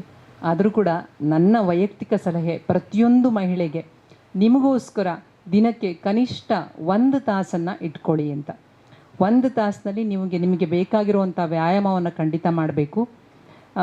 ಯಾವುದೇ ವ್ಯಾಯಾಮ ಇರ್ಬೋದು, ನೀವು ಏನೇ ತಪ್ಪಿಸಿದ್ರೂ ಕೂಡ ವ್ಯಾಯಾಮವನ್ನು ತಪ್ಪಿಸಬಾರ್ದು. ಅದು ನನ್ನ ಮೊದಲ ಸಲಹೆ. ಅಪರ್ಣಾ ಮೇಡಮ್ ಹೇಳ್ದಂಗೆ ದೇಹದ ತೂಕವನ್ನು ಆದಷ್ಟು ನಿಯಂತ್ರಣದಲ್ಲಿ, ನಿಮ್ಮ ಎತ್ತರ ಮತ್ತು ವಯಸ್ಸಿಗೆ ತಕ್ಕ ಸೂಕ್ತ ದೇಹದ ತೂಕವನ್ನು ನಾವು ನಿರ್ವಹಣೆ ಮಾಡುವಂಥದ್ದು ಬಹಳ ಮುಖ್ಯ. ಯಾಕಂದರೆ ತೂಕ ಜಾಸ್ತಿ ಆಯಿತು ಅಂತಂದರೆ ಮೇಡಮ್ ಹೇಳಿರೋ ಸಮಸ್ಯೆಗಳ ಜೊತೆಗೆ ಆರ್ಥ್ರೈಟಿಸ್, ಸಂಧಿವಾತ, ಆ ಥರದ್ದೆಲ್ಲ ಶುರುವಾಗುತ್ತೆ. ಬಹಳ ಪೆಥೆಟಿಕ್ ಅನಿಸುತ್ತೆ, ನಡಿಲಿಕ್ಕಾಗಲ್ಲ, ಏನೂ ಕೆಲಸಗಳು ಮಾಡೋಕ್ಕಾಗಲ್ಲ, ಎಲ್ಲದಕ್ಕೂ ಇನ್ನೊಬ್ಬರನ್ನ ಅವಲಂಬಿಸಬೇಕಾಗತ್ತೆ, ಅಂತಹ ಪರಿಸ್ಥಿತಿ ಬರುತ್ತೆ. ಹಾಗಾಗಿ ತೂಕ ನಿಯಂತ್ರಣ ಮಾಡಬೇಕು ಅಂತಂದರೆ ನಾವು ಯಾವುದಾದ್ರೂ ಒಂದು ವ್ಯಾಯಾಮದ ಮೊರೆ ಹೋಗಲೇಬೇಕಾಗತ್ತೆ. ಜೊತೆಗೆ ಆಹಾರದ ಬಗ್ಗೆ ನಮಗೆ ಹೆಚ್ಚು ಗಮನ ಇರಬೇಕು. ಪ್ರಜ್ಞಾಪೂರ್ವಕವಾಗಿ ನಾವು ಆಹಾರವನ್ನು ತಗೊಳ್ಬೇಕಾಗತ್ತೆ. ನಮ್ಮ ಆಹಾರದಲ್ಲಿ ಹೆಚ್ಚು ಪಿಷ್ಟಾಂಶ ಅಂದರೆ ಕಾರ್ಬೋಹೈಡ್ರೇಟ್ ಇರದೇ ಹಾಗೆ ನಾವು ನೋಡ್ಕೊಳ್ಬೇಕು. ನಾವು ತಿನ್ನೋ ಆಹಾರ ಏನಿದ್ರು ಪ್ರೋಟೀನ್, ವಿಟಮಿನ್, ಖನಿಜಗಳು ಇಂಥದ್ದು ಇರೋದ್ರ ಬಗ್ಗೆ ನಾವು ಗಮನ ವಹಿಸಬೇಕು. ಹಾಗೆ ಜೀವನ ಶೈಲಿ ಅಂತ ನೀವು ಹೇಳಿದ್ರಿ. ಇಲ್ಲಿ ನಾನು ಮೊದಲನೇ ಪ್ರಶ್ನೆಯಲ್ಲಿ ಉತ್ತರ ಕೊಡುವಾಗಲೇ ಹೇಳಿದೆ ನಾನು, ಹವ್ಯಾಸಗಳು. ನಾವು ಹೆಚ್ಚು ಸಾಂಸ್ಕೃತಿಕ ಚಟುವಟಿಕೆಗಳಿರ್ಬೋದು, ಅಥವಾ ಹೊರಗಡೆ ಹೋಗಬೇಕು. ನಾವು ಸ್ವಲ್ಪ ಸಮಾಜಕ್ಕೆ, ಅಂದರೆ ಇತರರೊಡನೆ ಮಾತನಾಡೋ ಅಂಥದ್ದು, ಇತರರೊಡನೆ ಬೆರೆಯೋ ಅಂಥದ್ದು, ಅಂಥದ್ದನ್ನು ನಾವು ಮಾಡ್ತಾ ಇದ್ದಾಗ ನಾವು ಖುಷಿಯಾಗಿಡ್ಬೋದು. ಜೀವನದಲ್ಲಿ ಆಗುವಂಥ ಚಿಕ್ಕ ಖುಷಿಯನ್ನು ಕೂಡ ಸಂಭ್ರಮಿಸುವಂತಹ ಮನೋಸ್ಥಿತಿಯನ್ನು ನಾವು ಬೆಳೆಸ್ಕೊಳ್ಬೇಕು. ಜೊತೆಗೆ ನಾನು ಯಾವಾಗಲೂ ಹೇಳ್ತಿರ್ತೀನಿ, ಕೌಂಟ್ ದ ಬ್ಲೆಸ್ಸಿಂಗ್ಸ್ ಅಂತ. ನಾವು ತುಂಬ ಜನ ಏನು ಮಾಡ್ತೀವಿ, ನಮಗೇನಿಲ್ವೋ ಅದ್ರ ಬಗ್ಗೆ ಕೊರಗ್ತಾ ಇರ್ತೀವಿ. ನಮಗೇನು ಕರುಣಿಸಿದ್ದಾನೆ, ಆ ಶಕ್ತಿ ಏನಿದೆ, ಭಗವಂತನೋ ಅಥವಾ ಯಾರೇ ಇರ್ಬೋದು, ನಮಗೇನು ಕರುಣಿಸಿದ್ದಾನೆ, what are the things we have, ಅದನ್ನು ಕೌಂಟ್ ಮಾಡಬೇಕು. ಆಗ ನಮಗೆ ಎಷ್ಟು ಒಂಥರ ಸಂತೃಪ್ತ ಮನೋಭಾವ ಬರುತ್ತೆ. ಇಷ್ಟಿದೆ ನನಗೆ ಎದ್ದು ಓಡಾಡ್ಲಿಕ್ಕೆ ಆಗ್ತಾ ಇದೆ, ನಾನು ಇಂಡಿಪೆಂಡೆಂಟ್ ಆಗಿದ್ದೀನಿ ಅನ್ನೋ ಒಂದು ಅಂಶದಿಂದ ಹಿಡಿದು ನಮ್ಗೆ ಏನೇನೆಲ್ಲ ಕೊಟ್ಟಿದ್ದಾನೆ ಅನ್ನೋದನ್ನು ಕೌಂಟ್ ಮಾಡಿದ್ರೆ ನಮಗೆ ಒಂದು ರೀತಿ ಮನಸ್ಸು ಅರಳುತ್ತೆ, ಪ್ರಫುಲ್ಲವಾಗುತ್ತೆ. ಅದನ್ನು ಬಿಟ್ಟು ನಮಗೇನು ಕೊಟ್ಟಿಲ್ಲ, ನಮಗೇನು ದೊರಕಿಲ್ಲ, ನನಗೇನಿಲ್ಲ ಅನ್ನೋದನ್ನು ನಾವು ಕೊರಗ್ತಾ ಕೂತ್ರೆ ನಾವು ಜೀವನವಿಡೀ ಕೊರಗ್ತಾನೆ ಇರ್ತೀವಿ. ಇರೋ ಒಂದಿಷ್ಟು ಸಣ್ಣ ಬದುಕಿನಲ್ಲಿ, ಚಿಕ್ಕ ಬದುಕಿನಲ್ಲಿ ಚಿಕ್ಕ ವಿಷಯಗಳನ್ನು ಸಂಭ್ರಮಿಸ್ತಾ, ನಮ್ಮ ಸುತ್ತಮುತ್ತಲೂ ಒಳ್ಳೆ ಕೆಲಸಗಳನ್ನು ಮಾಡೋರನ್ನ ಅಪ್ರಿಷಿಯೇಟ್ ಮಾಡ್ತಾ, ನಮಗೆ ಸಹಾಯ ಮಾಡಿದವ್ರಿಗೆ ಕೃತಜ್ಞರಾಗ್ತಾ, ಗ್ರೇಟ್ಫುಲ್ ಆಗಿರ್ತಾ ನಾವು ಜೀವನವನ್ನು ಕಳೆದ್ರೆ ಖಂಡಿತವಾಗಿಯೂ ಎಲ್ಲ ರೀತಿಯ ಆರೋಗ್ಯ, ಅಂದರೆ ನಮ್ಮ ವಿಶ್ವ ಆರೋಗ್ಯ ಸಂಸ್ಥೆ ಆರೋಗ್ಯದ ಡೆಫಿನೇಷನಲ್ಲಿ ಹೇಳುತ್ತೆ, it is a complete state of physical, mental and social wellbeing and not just mere absence of disease ಅಂತಂದರೆ ಕಾಯಿಲೆ ಇಲ್ಲದೆ ಇರೋವಂಥದ್ದೇ ಆರೋಗ್ಯ ಅಲ್ಲ, ದೈಹಿಕ, ಮಾನಸಿಕ ಹಾಗೂ ಸಾಮಾಜಿಕವಾಗಿ ಸುಸ್ಥಿತಿನಲ್ಲಿರುವಂಥದ್ದನ್ನು ಆರೋಗ್ಯ ಅಂತ ಹೇಳ್ತೀವಿ. ಈ ರೀತಿಯ ಒಂದು ಆರೋಗ್ಯವನ್ನು ಗಳಿಸಲಿಕ್ಕೆ ನಾವೆಲ್ಲ ಪ್ರಯತ್ನ ಪಡಬೇಕಾಗಿದೆ. ಮಾತು ಕೇಳ್ತಾ DVG ಅವರ ಒಂದು ಮಾತು ನೆನಪಾಗ್ತಿದೆ, ಇರುವ ಭಾಗ್ಯವನ್ನದು ಬಾರನೆಂಬುದನ್ನು ಬಿಡು, ಹರ್ಷಕ್ಕಿದೆ ದಾರಿ ಅಂತೇಳಿ. ಆ ದಿಸೆಯಲ್ಲಿ ಹೆಣ್ಮಕ್ಳು ತಮ್ಮ ಒಂದು ಕುಟುಂಬದ ನಿರ್ವಹಣೆಯ ಜೊತೆಗೆ ವೈಯಕ್ತಿಕ ಸಂತೋಷಕ್ಕಾಗಿ ಕೂಡ ಅವ್ರು ಏನು ಮಾಡಬೇಕು ಅನ್ನೋ ಒಂದು ಸ್ವಂತ ಪ್ಲಾನ್ ಅನ್ನ ಮಾಡ್ಕೊಳ್ಳೋದು ತುಂಬಾ ಒಳ್ಳೇದು ಅಂತ ಅನಿಸ್ತಾ ಇದೆ. ಅಪರ್ಣಗಳು, ಕ್ಯಾನ್ಸರ್ ಅಂದ್ರೆ ಒಂದು ಭಯ, ಇನ್ನೇನು ಜೀವನನೇ ಮುಗೀತು ಅನ್ನೋ ಒಂದು ಜಿಗುಪ್ಸೆಯ ಹಂತಕ್ಕೆ ತಲುಪಿ ಅರ್ಧ ಸಾವಿನ ದಾರಿಯನ್ನು ಕ್ರಮಿಸ್ಬಿಟ್ಟಿರ್ತಾರೆ. ಇಂಥ ಒಂದು ಸಂದರ್ಭದಲ್ಲಿ ಮಹಿಳೆಯರಿಗೆ ಹೆಚ್ಚು ಕಾಡ್ತಾ ಇರುವಂಥ ಬ್ರೆಸ್ಟ್ ಕ್ಯಾನ್ಸರ್ ಬಗ್ಗೆ ಒಂದಷ್ಟು ಮಾಹಿತಿಗಳನ್ನು ನಮ್ಮ ಜೊತೆ ಹಂಚ್ಕೊಳ್ಳಿ. ಖಂಡಿತ, ನೀವು ಹೇಳಿದಾಗೆ ಕೆಲವರು ಕ್ಯಾನ್ಸರ್ ಅಂದರೆ ಕ್ಯಾನ್ಸಲ್ ಅಂತ ಅಂದ್ಕೊಂಡ್ಬಿಡ್ತಾರೆ, ಅಂದರೆ ಇನ್ನೇನು ನಾವು ಉಳಿಯೋದಿಲ್ಲ ಅಂತ. ಬಟ್ ಈಗ ಇತ್ತೀಚಿನ ಅಂದರೆ ಲಾಸ್ಟ್ ಒಂದು 20-30 ವರ್ಷಗಳಲ್ಲಿ ಕ್ಯಾನ್ಸರ್ ಚಿಕಿತ್ಸೆಯಲ್ಲಿ ಅನೇಕ ಆವಿಷ್ಕಾರಗಳಾಗಿವೆ. ಮತ್ತು ಇವತ್ತಿನ ದಿವಸ ನಾವು ಲಾಸ್ಟ್ ಸ್ಟೇಜ್ ಅಂದರೆ ಕೊನೆಯ ಹಂತದ ಕ್ಯಾನ್ಸರ್ಗೂ ಸಹ ಅನೇಕ ಟ್ರೀಟ್ಮೆಂಟ್ಗಳಿಂದ ಪೇಷಂಟ್ಸ್ನ ಕ್ಯಾನ್ಸರ್ನ ಕಂಟ್ರೋಲ್ ಮಾಡ್ತಾ ಇದ್ದೀವಿ. ಸೊ ಅಷ್ಟೊಂದು ನಿರಾಶವಾದ ಇಲ್ಲ ಇವತ್ತಿನ ದಿವಸ. ಮತ್ತು ಎಸ್ಪೆಷಲಿ ಅರ್ಲಿ ಸ್ಟೇಜಸ್ ಅಂದರೆ ಆರಂಭಿಕ ಹಂತದ ಕ್ಯಾನ್ಸರ್ನ ನಾವು ಸಂಪೂರ್ಣವಾಗಿ ಗುಣ ಸಹ ಮಾಡ್ತಾಯಿದ್ದೀವಿ. ಎಷ್ಟೊಂದು ಪೇಷಂಟ್ಸು ಅವರು ಲಕ್ಷಣಗಳು ಶುರುವಾದಾಗ ಯಾರು ತಜ್ಞ ವೈದ್ಯರನ್ನ ಸಂಪರ್ಕ ಮಾಡ್ತಾರೆ, ಅವ್ರು ಹೇಳಿ ಟ್ರೀಟ್ಮೆಂಟ್ ಎಲ್ಲ ನಿಗಾವಹಿಸಿ ತಗೋತಾರೆ, ಅಂಥವರು ಕ್ಯೂರ್ ಆಗಿರೋ ಅಂಥವರು ಸುಮಾರು ಪೇಷಂಟ್ಸು ನಾವು ನೋಡ್ತಾ ಇದ್ದೀವಿ. ಸೊ ಈ ಕ್ಯಾನ್ಸರ್ನ ಈ ದುಃಖದ ಸಾಮ್ರಾಟ ಅಂತ ಕರಿತೀವಿ. ಅಂದರೆ ಎಂಪರರ್ ಆಫ್ ಆಲ್ ಮ್ಯಾಲಡೀಸ್. ಎಲ್ಲ ಕಷ್ಟಗಳು, ಎಲ್ಲ ಕಾಯಿಲೆಗಳು ತೊಗೊಂಡ್ರೆ ಅದೆಲ್ಲ ಕಾಯಿಲೆಗಳ ಸಾಮ್ರಾಟ ಕ್ಯಾನ್ಸರ್ ಅಂತ ಹೇಳ್ತೀವಿ. ಹಾಗೆ ನಮ್ಮ ಮಹಿಳೆಯರಲ್ಲಿ ಬರೋವಂಥ ಎಲ್ಲ ಕ್ಯಾನ್ಸರ್ಗಳನ್ನು ನಾವು ತೊಗೊಂಡ್ರೆ ಈ ಸ್ತನದ ಕ್ಯಾನ್ಸರ್ಗಳ ರಾಣಿ ಅಂತಲೇ ಹೇಳ್ಬೋದು. ಯಾಕಂದರೆ ನಮ್ಮ ಮಹಿಳೆಯರು, ಭಾರತೀಯ ಮಹಿಳೆಯರಲ್ಲಿ ಕಂಡುಬರೋಂಥ ಕ್ಯಾನ್ಸರ್ಗಳಲ್ಲಿ ನಂಬರ್ 1 ಸ್ತನದ ಕ್ಯಾನ್ಸರ್ ಇದೆ. ಮತ್ತು ಇದು ಎಂಥ ದುರದೃಷ್ಟದ ಸಿಚುವೇಶನ್ ಅಂದರೆ ಮೆಜಾರಿಟಿ ಅಂದರೆ ಮೋರ್ ದ್ಯಾನ್ 50% ಸ್ತನದ ಕ್ಯಾನ್ಸರು ನಾವು ಅಡ್ವಾನ್ಸ್ ಸ್ಟೇಜಸ್ ಅಂದರೆ ಸ್ಟೇಜ್ 3 ಮತ್ತು ಸ್ಟೇಜ್ 4ಅಲ್ಲಿ ಅಂದರೆ ದೇಹದ ಎಲ್ಲ ಕಡೆಗೂ ಹರಡಿದ ಮೇಲೆ ನಾವು ಡಯಾಗ್ನೋಸ್ ಮಾಡೋವಂಥ ಸಿಚುವೇಶನ್ ಸಹ ನೋಡ್ತಾ ಇದ್ದೀವಿ. ಸೊ ಈ ಸ್ತನದ ಕ್ಯಾನ್ಸರ್ ಬಗ್ಗೆ 2 ಇಂಪಾರ್ಟೆಂಟ್ ವಿಷಯಗಳು ಪ್ರತಿಯೊಬ್ಬ ಮಹಿಳೆ ಮತ್ತು ಈವನ್ ಪುರುಷರು ಸಹ ಇದು ಗೊತ್ತಿರಬೇಕು ಅವ್ರಿಗೆ. ಯಾಕಂದರೆ ಅವ್ರ ಮನೇಲಿ ಅವ್ರಿಗೆ ಹೆಂಡತಿ ಇರ್ಬೋದು ಅಥವಾ ತಾಯಿ ಇರ್ಬೋದು, ಈ ಥರ ಏನಾರೋ ಅವ್ರಿಗೆ ಸಿಂಪ್ಟಮ್ಗಳು ಇವ್ರ ಕೈಲಿ ಹೇಳ್ಕೊಂಡಾಗ ಇದು ಕ್ಯಾನ್ಸರ್ ಇರ್ಬೋದಲ್ವಾ ಅಂತ ಪ್ರತಿಯೊಬ್ಬರಿಗೂ ಇದ್ರ ಬಗ್ಗೆ ಸ್ವಲ್ಪ ಜಾಗೃತಿ ಇರಲೇಬೇಕು. ಸೊ ಒಂದು ರೋಗ ಲಕ್ಷಣಗಳು ಏನೇನು ಅಂತ ಎಲ್ರಿಗೂ ಗೊತ್ತಿರಬೇಕು. ಫಸ್ಟ್ ಏನಂದರೆ ಸ್ತನದಲ್ಲಿ ಗೆಡ್ಡೆ ಕಾಣಿಸ್ಕೊಳ್ಳೋದು. ಸೊ ಅವರು ಪ್ರತಿ ತಿಂಗಳು ನೋಡ್ಕೋತಾ ಇದ್ದರೆ, ಪರೀಕ್ಷೆ ಮಾಡ್ಕೊಳ್ತಾ ಇದ್ದರೆ ಅವ್ರಿಗೆ ಗಡ್ಡೆ ಇದೆ ಅಂತ ಗೊತ್ತಾಗತ್ತೆ. ಇದರಲ್ಲಿ ಈ ಸ್ತನದ ಕ್ಯಾನ್ಸರ್ದು ಒಂದು ವಿಶಿಷ್ಟತೆ ಏನು ಅಂದರೆ ಆ ಗೆಡ್ಡೆ ಬೆಳೆಯುತ್ತಲ್ಲ ಆವಾಗ ಅದರಿಂದ ಅವ್ರಿಗೆ ಯಾವ ತೊಂದರೆನೂ ಕಾಣಿಸ್ಕೊಳ್ಳಲ್ಲ, ನೋವೇ ಇರೋದಿಲ್ಲ. ಸೊ ಎಷ್ಟೋ ಪೇಷಂಟ್ ಬರ್ತಾರೆ, ಇದೇನಮ್ಮ ಎಷ್ಟು ದಿವಸದಿಂದ ಇತ್ತು ಅಂದರೆ 6 ತಿಂಗಳಿಂದ ಇತ್ತು. 6 ತಿಂಗಳಿಂದ ನೀವು ಏನು ಮಾಡ್ತಾಯಿದ್ರಿ, ಇಷ್ಟೊಂದೆಲ್ಲ ಹರಡ್ಬಿಟ್ಟಿದೆಯಲ್ಲ ಇವಾಗ ಅಂತಂದರೆ ಇದು ಕ್ಯಾನ್ಸರ್ ಲಕ್ಷಣ ಅಂತ ನನಗೆ ಮುಂಚೆನೇ ಗೊತ್ತಿದ್ದಿದ್ರೆ ಫಸ್ಟೇ ನಿಮ್ಮ ಹತ್ರ ಬರ್ತಾಯಿದ್ದೆ, ನನಗೆ ಇದ್ರ ಬಗ್ಗೆ ಏನೂ ಗೊತ್ತೇ ಇರಲಿಲ್ಲ ಅಂತ ಹೇಳ್ತಾರೆ. ಸೊ ಈ ಕ್ಯಾನ್ಸರ್ ಏನಂದರೆ ಕಳ್ಳನ ಥರ, ಅದು ನಮ್ಮ ಮನೆಗೆ ಬಂದ್ಬಿಟ್ಟು ಕಳ್ಳ ಯಾವತ್ತೂ ಬಾಗಿಲು ತಟ್ಟೋದಿಲ್ಲ. ಸೊ ಈ ಕ್ಯಾನ್ಸರು ಹಾಗೆ, ಅದು ಮೆಲ್ಲಿಗೆ ಬೆಳೀತಾ ಇದ್ದಾಗ ನಮಗೆ ಯಾವುದೇ ರೀತಿಯ ಸಿಂಪ್ಟಮ್ನ ಅದು ಕೊಡೋದಿಲ್ಲ. ಸೊ ಈ ಗೆಡ್ಡೆ ಕಾಣಿಸ್ಕೊಂಡಾಗ ನೋವಿಲ್ಲ ಅಂತ ಅದನ್ನ ನಿರ್ಲಕ್ಷ್ಯ ಮಾಡೋದು. ಆ ನಿರ್ಲಕ್ಷ್ಯ ಮಾಡಿದಾಗ ಏನಾಗುತ್ತೆ, ನಾವು ಅದು ಬೆಳೆಯೋದಕ್ಕೆ ಇನ್ನೂ ಆಸ್ಪದ ಕೊಟ್ಟಾಗತ್ತೆ. ನೆಕ್ಸ್ಟು ಅದು ಕಂಕ್ಳಿಗೆ ಸ್ಪ್ರೆಡ್ ಆಗುತ್ತೆ. ಕಂಕ್ಳಲ್ಲಿ ಇನ್ನೊಂದು ಗೆಡ್ಡೆ ಕಾಣಿಸ್ಕೊಳ್ಳುತ್ತೆ. ಆವಾಗ ಕೆಲವ್ರಿಗೆ ಸ್ವಲ್ಪ ಭಯ ಆಗುತ್ತೆ, ಇದೇನಿದು ಬರೀ ಸ್ತನದ ಇದ್ದಿದ್ದು ಈಗ ಇನ್ನೊಂದು ಗಂಟು ಶುರು ಆಯ್ತಲ್ಲ ಅಂತ ಹೆದರ್ಕೊಂಡು ಕೆಲವರು ಬಂದ್ಬಿಡ್ತಾರೆ ಆವಾಗ ನಮ್ಮ ಹತ್ರ, ಅಂದರೆ ಡಾಕ್ಟ್ರ್ ಹತ್ರ ಹೋಗ್ತಾರೆ ಯೂಶಲಿ. ಇನ್ನು ಕೆಲವರು ಇನ್ನೂ ಸ್ವಲ್ಪ ಈ ಎಮ್ಮೆ ಚರ್ಮ ಅಂತಾರಲ್ಲ, ಇನ್ನೂ ನೆಗ್ಲೆಕ್ಟು, ಅವ್ರಿಗೆ ಅದು ನೆಕ್ಸ್ಟು ಇನ್ನೂ ಹರಡಿ ಕುತ್ತಿಗೆಯಲ್ಲಿ ಗಂಟು ಕಾಣಿಸ್ಕೊಳುತ್ತೆ. ಆವಾಗ ಅವ್ರಿಗೆ ಇನ್ನು ಸ್ವಲ್ಪ ಅದು ನೋಡ್ತಾರಲ್ಲ ಯಾರಾದರೂ, ಏನ್ರಿ ಇದು ಈಗ ಕಾಣ್ತಾ ಇದೆಯಲ್ಲ ಕತ್ತಲ್ಲಿ ಗಡ್ಡೆ ಅಂತ ಬೇರೆ ಯಾರು ಹೇಳ್ತಾರಲ್ಲ, ಆವಾಗ ಎಲ್ಲರೂ ಹೇಳಿದ್ದು ಕೇಳಲಾರ್ದಲೇ ಆವಾಗ ಡಾಕ್ಟ್ರ್ ಹತ್ರ ಬರ್ತಾರೆ. ಸೊ ಇಷ್ಟೊಂದು ಅದು ಹರಡೋದಕ್ಕೆ ನಾವು ಟೈಮ್ ಕೊಡಬಾರ್ದು. ಇನ್ನು ಕೆಲವ್ರು ಏನಂದರೆ ಎಮರ್ಜೆನ್ಸಿಗೆ ಅವರು ಫಿಟ್ಸ್ ಅಂತ ಬರ್ತಾರೆ. ಫಿಟ್ಸ್ ಯಾಕೆ ಬರ್ತಾ ಇದೆ ಅಂತ ಬ್ರೈನು ಸ್ಕ್ಯಾನ್ ಮಾಡಿದಾಗ ಆ ಬ್ರೈನಿಗೆಲ್ಲ ಹರಡಿರುತ್ತೆ. ಹಾಗೆ ಫುಲ್ಲು ಓವರಾಲ್ ಬಾಡಿ ಚೆಕಪ್ ಮಾಡಿದಾಗ ಬ್ರೆಸ್ಟಲ್ಲೂ ಸಹ ಗಂಟಿರುತ್ತೆ. ಸೊ ಇಷ್ಟೊಂದು ಅದು ಬೆಳೆಯೋದಕ್ಕೆ ನಾವು ಆಸ್ಪದ ಕೊಡಬಾರ್ದು. ಸ್ತನದಲ್ಲಿ ಗೆಡ್ಡೆ ಕಾಣಿಸ್ಕೊಂಡಾಗ ಇಮಿಡಿಯೇಟಾಗಿ ಅದಕ್ಕೆ ತೋರಿಸ್ಬೇಕು. ಅದರಿಂದ ಅಡ್ವಾಂಟೇಜ್ ಏನಂದರೆ ನಾವು ಆರಂಭಿಕ ಹಂತದಲ್ಲೇ ಪತ್ತೆ ಮಾಡಿ ಆ ಗಡ್ಡೆನ ಆಪ್ರೇಷನ್ ಮಾಡಿ ತೆಗೆಯೋದ್ರಿಂದ ಅದನ್ನು ಸಂಪೂರ್ಣ ಗುಣ ಮಾಡೋ ಅಂಥ ಅವಕಾಶನ ನಾವು ಕಳ್ಕೊಂಡು ಕೊನೆಗೆ ಅದು ದೇಹಕ್ಕೆಲ್ಲ ಹರಡಿದ ಮೇಲೆ ನಾವು ಅದನ್ನ ಕ್ಯೂರ್ ಮಾಡೋಕ್ಕಾಗಲ್ಲ. ಜಸ್ಟು ಮೆಡಿಸಿನ್ಸಿಂದ ಕಂಟ್ರೋಲ್ ಮಾಡಿ ಸಾವನ್ನು ಪೋಸ್ಟ್ಪೋನ್ ಮಾಡಿದಾಗತ್ತೆ. ಸೊ ಸ್ತನದಲ್ಲಿ ಗೆಡ್ಡೆ ಕಾಣಿಸ್ಕೊಂಡ್ರೆ ಅದನ್ನ ನೆಗ್ಲೆಕ್ಟ್ ಮಾಡಬಾರ್ದು. ಇನ್ನು ಕೆಲವರು ಅದು ಬೆಳೆಯೋಕ್ಕೆ ಇನ್ನೂ ಆಸ್ಪದ ಕೊಟ್ಟರೆ ಅದು ಸ್ತನದ ಚರ್ಮದಿಂದ ಬೆಳ್ಕೊಂಡು ಆಚೆ ಬಂದು ಅದು ಸ್ತನದ ಚರ್ಮ ಕೆಂಪಾಗೋದು ಅಥವಾ ಸ್ತನದ ಚರ್ಮ ಗುಳಿ ಬೀಳೋದು, ಅದರಿಂದ ರಕ್ತಸ್ರಾವ ಆಗೋದು, ಕೀವು ಬರೋದು, ಈ ಥರ ಎಲ್ಲ ಅಡ್ವಾನ್ಸ್ ಸ್ಟೇಜಸ್ ಬೆಳೆಯೋ ತನಕ ನಾವು ಅದಕ್ಕೆ ನೋಡ್ತಾ ನಿಂತಿರಬಾರ್ದು. ಅದಕ್ಕೆ ಒಂದು ನೀವು ಹೇಳಿದ್ರಿ ಆಕ್ಸೆಲರೇಟ್ ಆ್ಯಕ್ಷನ್ ಅಂತ, ಈ ಸತಿ ವುಮೆನ್ಸ್ ಡೇ ಥೀಮೇನೆ ಆಕ್ಸಿಲರೇಟ್ ಆ್ಯಕ್ಷನ್, ಒಂದು ಚಕ್ ಅಂತ ಒಂದು ಅದಕ್ಕೆ ಒಂದು ಡಾಕ್ಟ್ರ್ ಹತ್ರ ಹೋಗಿ ತೋರಿಸ್ಕೊಂಬರ್ಬೇಕು. ಅವ್ರು ಹೇಳೋ ಟೆಸ್ಟ್ಗಳನ್ನ ಮಾಡಬೇಕು. ಮತ್ತು ಈ ನಿಪ್ಪಲ್ಲಿಂದ ರಕ್ತಸ್ರಾವ ಆಗೋದು, ಕಂಕ್ಳಲ್ಲಿ ಗಡ್ಡೆ ಕಾಣಿಸ್ಕೊಳ್ಳೋದು ಅಥವಾ ಕುತ್ತಿಗೆಯಲ್ಲಿ ಗಡ್ಡೆ ಕಾಣಿಸ್ಕೊಳ್ಳೋದು, ಈ ಥರ ಲಕ್ಷಣಗಳಿದ್ದರೆ ಅದಕ್ಕೆ ಖಂಡಿತ ಇಮಿಡಿಯೇಟಾಗಿ ಡಾಕ್ಟ್ರ್ ಹತ್ರ ಹೋಗಬೇಕು. ಸೆಕೆಂಡ್ ಪಾಯಿಂಟ್ ಏನಂದರೆ, ನಾವು ಅದು ಬರೋಕ್ಕೆ ಮುಂಚಿತವಾಗೇ ಕೆಲವು ಟೆಸ್ಟ್ಗಳನ್ನ ಮಾಡೋದ್ರಿಂದ ಇದನ್ನು ನಾವು ಆರಂಭಿಕ ಹಂತದಲ್ಲಿ ಪತ್ತೆ ಮಾಡ್ಬೋದು. ಹೇಗೆ ಅಂದರೆ, ಈಗ ನನಗೆ ಯಾವ ಲಕ್ಷಣಗಳು ಇಲ್ಲ, ನಾನು ತುಂಬ ಚೆನ್ನಾಗಿ ನಾರ್ಮಲ್ ಆಗಿದ್ದೀನಿ. ಆದರೆ ಒಂದು ಸ್ಕ್ರೀನಿಂಗ್ ಮ್ಯಾಮೋಗ್ರಫಿ ಅಂತ ಹೇಳ್ತೀವಿ, ಅಂದರೆ ಸ್ತನದ ಒಂದು ಎಕ್ಸ್ರೇ ಮಾಡ್ತೀವಿ.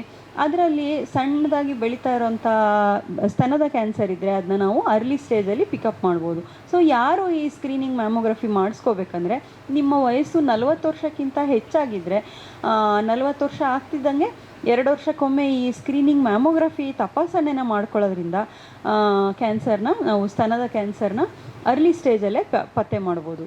ಕ್ಯಾನ್ಸರ್ ಹೇಗೆ ಒಂದು ಇತ್ತೀಚೆಗೆ ಕಾಮನ್ ಆಗಿರೋ ಒಂದು ಡಿಸೀಸ್ ಆಗಿದೆ, ಅದೇ ರೀತಿ ಥೈರಾಯ್ಡ್ ಕೂಡ ಮಹಿಳೆಯರಲ್ಲಿ ಅಥವಾ ಕಾಮನ್ ಡಿಸೀಸ್ ಆಗಿ ಈಗ ಕಾಡ್ತಾ ಇದೆ. ಥೈರಾಯ್ಡ್ ಸಮಸ್ಯೆನೂ ಕೂಡ ಈಗ ಪ್ರತಿ ಒಂದು 10 ಮಹಿಳೆಯರನ್ನು ನೀವು ಗಮನಿಸಿದ್ರೆ ಅದರಲ್ಲಿ ಒಬ್ಬರಿಗೆ ಥೈರಾಯ್ಡ್ ಸಮಸ್ಯೆ ಇದೆ ಅನ್ನೋಂಥದ್ದನ್ನು ನಾವು ಗಮನಿಸ್ತೀವಿ. ನಮಗೆಲ್ಲರಿಗೂ ಗೊತ್ತಿರೋ ಹಾಗೆ ಥೈರಾಯ್ಡ್ ಕುತ್ತಿಗೆಯ ಮುಂಭಾಗದಲ್ಲಿರುವಂಥ ಒಂದು ನಿರ್ನಾಳ ಗ್ರಂಥಿ, ಎಂಡೋಕ್ರೈನ್ ಗ್ಲ್ಯಾಂಡ್ ಅಂತ ನಾವು ಹೇಳ್ತೀವಿ. ದೇಹದಲ್ಲಿ 6ರಿಂದ 7 ಎಂಡೋಕ್ರೈನ್ ಗ್ಲ್ಯಾಂಡ್ಸ್ ಇದೆ. ಅದರಲ್ಲಿ ಇದು ಕೂಡ ಒಂದು ಮುಖ್ಯವಾದ ಎಂಡೋಕ್ರೈನ್ ಗ್ಲ್ಯಾಂಡು. ಇದರಲ್ಲಿ 3 ರಸದೂತಗಳು, ಹಾರ್ಮೋನ್ಗಳು ಉತ್ಪತ್ತಿಯಾಗ್ತವೆ. T3, T4 and ಟ್ರೈಐಡೋ, T3, T4 and ಕ್ಯಾಲ್ಸಿಟೋನಿನ್ ಅಂಥೇಳಿ. ಈ ರಸದೂತಗಳು ದೇಹದ ಎಲ್ಲ ಮೆಟಬಾಲಿಕ್ ಆ್ಯಕ್ಟಿವಿಟೀಸ್ಗೆ, ಅಂದರೆ ನಮ್ಮ ಈ ಪಿಷ್ಟಾಂಶ ಇರ್ಬೋದು, ಕೊಬ್ಬಿನ ಅಂಶ ಇರ್ಬೋದು, ಪ್ರೋಟೀನ್ ಅಂಶ ಇರ್ಬೋದು, ಡೆಹದಲ್ಲಿ ಮೆಟಬಲೈಸ್ ಆಗಲಿಕ್ಕೆ, ಚಯಾಪಚಯ ಕ್ರಿಯೆಗೆ ಈ ಥೈರಾಯ್ಡ್ ರಸದೂತಗಳು ಬಹಳ ಮುಖ್ಯ. ಸೊ ಈ ಥೈರಾಯ್ಡು ನಮಗೆ 2 ಥರ ಸಮಸ್ಯೆಯನ್ನು ಕೊಡ್ಬೋದು. ಒಂದು ಹೈಪೋಸೆಕ್ರೀಷನ್, ಅಂದರೆ ಕಡಿಮೆ ರಸದೂತಗಳ ಉತ್ಪಾದನೆ. ಇನ್ನೊಂದು ಅಗತ್ಯಕ್ಕಿಂತಲೂ ಅಥವಾ ಸಹಜಕ್ಕಿಂತಲೂ, ನಾರ್ಮಲ್ಗಿಂತಲೂ ಹೆಚ್ಚು ರಸದೂತಗಳ ಉತ್ಪಾದನೆ. ಎರಡೂ ಕೂಡ ದೇಹಕ್ಕೆ ಒಳ್ಳೆಯದಲ್ಲ. ಅಂದರೆ ನಾವು ಹೆಚ್ಚು ರಸದೂತ ಅಂದರೆ ಹೈಪರ್ ಥೈರಾಯ್ಡಿಸಮ್ ಅಂತಲೇ ಹೇಳ್ತೀವಿ, ಅದು ಅಂಕಿಅಂಶಗಳ ಪ್ರಕಾರ ಸ್ವಲ್ಪ ಕಡಿಮೆ. ನಾವು ಹೆಚ್ಚು ದಿನನಿತ್ಯ ನೋಡುವಂಥದ್ದು ಹೈಪೋಥೈರಾಯ್ಡಿಸಮ್ ಅಂತ ಹೇಳಿ. ಥೈರಾಯ್ಡ್ ಗ್ರಂಥಿ ಏನಿದೆ ಅದು ಸಹಜವಾಗಿ ಎಷ್ಟು ಹಾರ್ಮೋನ್ಗಳನ್ನು ಸಿಂಥಸೈಸ್ ಮಾಡಬೇಕು ಅಷ್ಟು ಪ್ರಮಾಣದಲ್ಲಿ ಅದನ್ನು ಉತ್ಪತ್ತಿ ಮಾಡದೇ ಇದ್ದಾಗ ಆ ವ್ಯಕ್ತಿಗೆ ಹೈಪೋಥೈರಾಯ್ಡಿಸಮ್ ಬರುತ್ತೆ. ಅದು ಹೇಗೆ ಗೊತ್ತಾಗುತ್ತೆ, ಯಾವ ರೀತಿಯ ಗುಣಲಕ್ಷಣಗಳನ್ನು ನೋಡಬಲ್ವೆ ಅಂತಂತಂದರೆ, ಇದು ಕೂಡ ನೀವು ಹೇಳಿದಂಗೆ ಮಹಿಳೆಯರಲ್ಲಿ ಹೆಚ್ಚು ಕಂಡುಬರುವಂಥದ್ದು.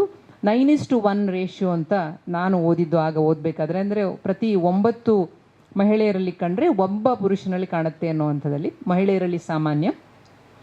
ಇದು ಗುಣಲಕ್ಷಣಗಳು ಬಂದು ತೂಕ ಏರ್ತಾ ಹೋಗೋದು ಕಾರಣವಿಲ್ಲದೆ. ಇವರೆಲ್ಲ ನೀವು ವ್ಯಾಯಾಮನೂ ಮಾಡ್ತಾ ಇರ್ತಾರೆ, ಊಟನೂ ಕರೆಕ್ಟಾಗಿ ತೊಗೊಳ್ತಾ ಇರ್ತಾರೆ, ಆದರೂ ಕೂಡ ತೂಕ ಏರ್ತಾ ಹೋಗುತ್ತೆ. ಮತ್ತು ಕೆಲಸಗಳಲ್ಲಿ ನಿರಾಸಕ್ತಿ, ಒಂಥರ ಜಡತ್ವ, ಒಂಥರ ಸೋಮಾರಿತನ ಮಾಡುವಂಥದ್ದು, ಯಾವುದೇ ಕೆಲಸದಲ್ಲಿ ಉತ್ಸಾಹ ಇಲ್ಲದೆ ಇರುವಂಥದ್ದು.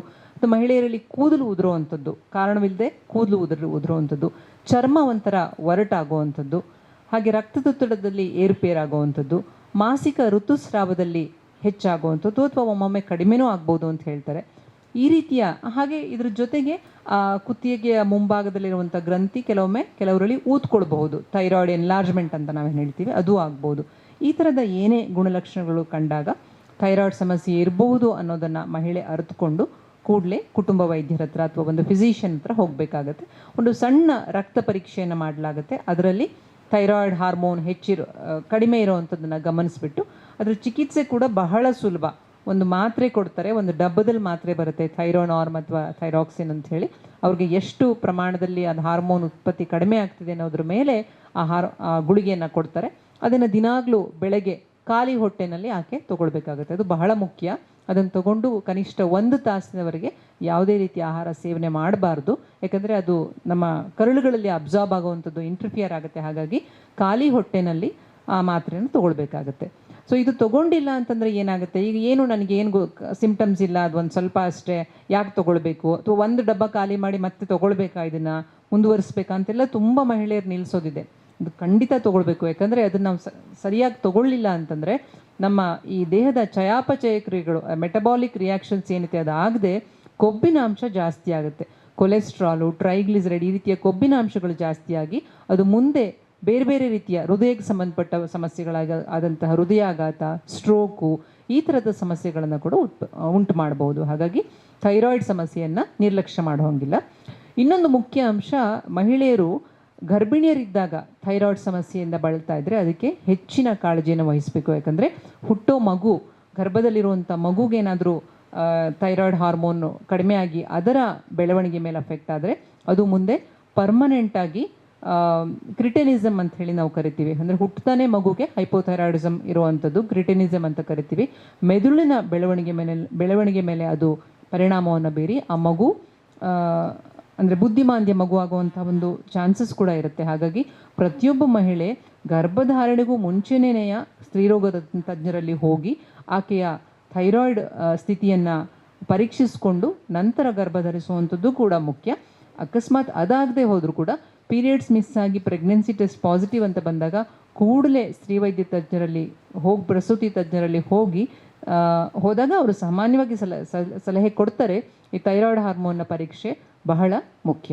ಮೇಡಮ್, ಇಲ್ಲಿ ನೀವು ಥೈರಾಯ್ಡ್ ಸಿಂಪ್ಟಮ್ಸನ್ನು ಏನು ಹೇಳಿದ್ರಿ, ಅದರಲ್ಲಿ ಧ್ವನಿಯಲ್ಲಿ ಏನಾದರೂ ಬದಲಾವಣೆ ಆಗೋದು ಕೂಡ ಒಂದು ಲಕ್ಷಣ ಆಗಿದೆಯಾ? ಹೌದು, ಕೆಲವರಲ್ಲಿ ಆ ಧ್ವನಿಲಿ ಕೂಡ ಗಡಸಾಗುವಂಥದ್ದು, ಧ್ವನಿನಲ್ಲಿ ಬದಲಾವಣೆ ಆಗುವಂಥದ್ದನ್ನು ಗಮನಿಸಬಹುದು. ಮೇಡಮ್, ಈಗ ವರ್ಲ್ಡ್ ವೈಡ್ ಡೇಟಾವನ್ನು ತಗೊಂಡಾಗ ಇಂಡಿಯಾದಲ್ಲಿ ಕ್ಯಾನ್ಸರ್ನ ರೇಟ್ ಸ್ವಲ್ಪ ಜಾಸ್ತಿ ಇದೆ ಅಂತ ಅನಿಸುತ್ತೆ. ಅದಕ್ಕೆ ಕಾರಣ ಏನಿರ್ಬೋದು ಮೇಡಮ್? ಖಂಡಿತ. ನಾವು ಈ ನಾನ್ ಕಮ್ಯುನಿಕಬಲ್ ಡಿಸೀಸಸ್ ಅಂದರೆ ಈ ಅಂಟುರೋಗ ಅಲ್ಲದೆ ಇರೋಂಥ ಅಂಟುರೋಗ ಅಲ್ಲದೆ ಇರೋಂಥ ಕಾಯಿಲೆಗಳನ್ನು ತಗೊಂಡ್ರೆ ನಂಬರ್ 1 ಹಾರ್ಟ್ ಪ್ರಾಬ್ಲಮ್ಸು, ಅಂದರೆ ಹೃದಯದ ಪ್ರಾಬ್ಲಮ್ಸು ನಂಬರ್ 1. ಸೆಕೆಂಡು ಕ್ಯಾನ್ಸರ್ ಅಂತ ಹೇಳ್ತೀವಿ. ಬಟ್ ಈಗ ಜಾಸ್ತಿ ಅಂದರೆ ಕ್ಯಾನ್ಸರ್ ಜಾಸ್ತಿ ಆಗ್ತಾ ಇರೋದು ನೋಡಿ ಒಂದು ಪ್ರಿಡಿಕ್ಷನ್ ಬಂದಿದೆ, ನೆಕ್ಸ್ಟು 10 ವರ್ಷದಲ್ಲಿ ಕ್ಯಾನ್ಸರೇ ನಂಬರ್ 1 ಆಗುತ್ತೆ, ಹಾರ್ಟ್ ಪ್ರಾಬ್ಲಮ್ಸ್ನ ಅದು ಓವರ್ಟೇಕ್ ಮಾಡುತ್ತೆ ಅಂತ ಹೇಳ್ತಾ ಇದ್ದಾರೆ. ಸೊ ಇದು ಯಾಕೆ ಹೆಚ್ಚಾಗ್ತಾ ಇದೆ ಕ್ಯಾನ್ಸರ್ ಅಂತಂದರೆ ಅದಕ್ಕೆ ಅನೇಕ ಕಾರಣಗಳು. ಒಂದು, ಕೆಲವೆಲ್ಲ ನಾವೇ ಕೈಯಾರ ಮಾಡ್ಕೊಂಡಂಥ ಪ್ರಾಬ್ಲಮ್ಸು. ಅದರಲ್ಲಿ ಒಂದು ಈ ತಂಬಾಕು ಮತ್ತು ಮದ್ಯಪಾನ ಇತ್ತೀಚೆಗೆ ಸ್ವಲ್ಪ ಜಾಸ್ತಿನೇ ಆಗ್ತಾಯಿದೆ. ಮತ್ತು ಅದೊಂಥರ ಸ್ಟೇಟಸ್ ಸಿಂಬಲ್ ಥರ ಈವನ್ ಮಹಿಳೆಯರಲ್ಲೂ ಸಹ ತಂಬಾಕಂತೂ ಇದ್ದೇ ಇದೆ.